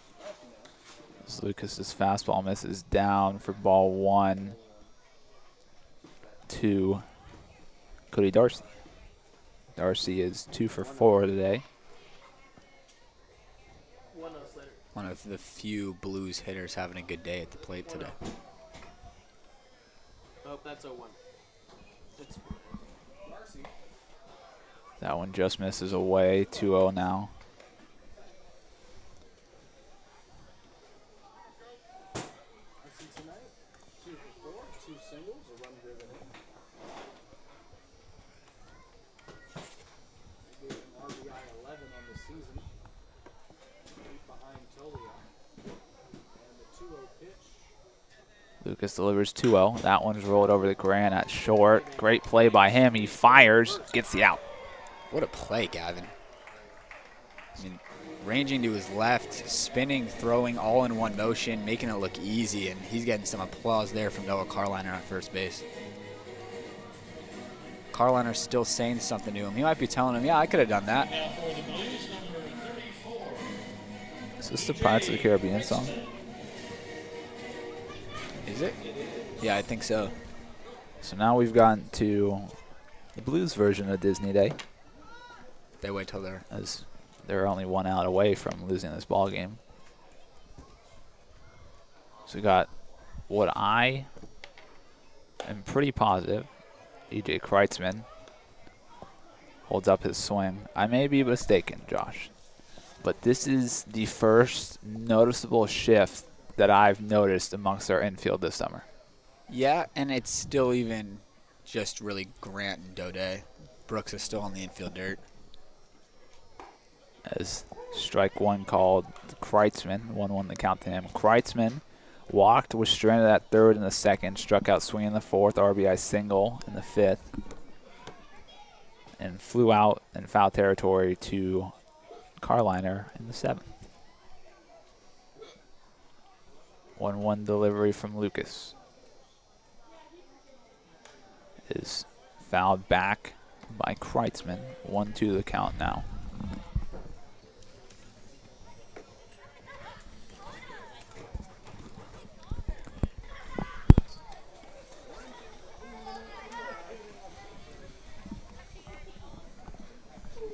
One and 2 now to Kreitzman. Lucas delivers. Gets the swing and miss. The Oaks win again, as they improve to 3-0 on the season against the Blues, as they win by 12-4. A big win for the Oaks, as they'll get a much-deserved day off tomorrow, and then it'll be a long stretch of games as the road trip will continue Saturday at Santa Barbara.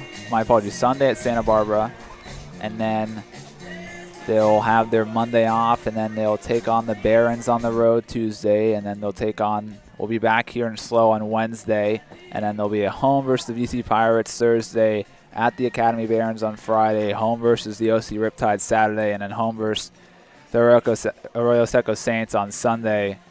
Zach Daudet and his 6 RBIs will be your play of the game tonight.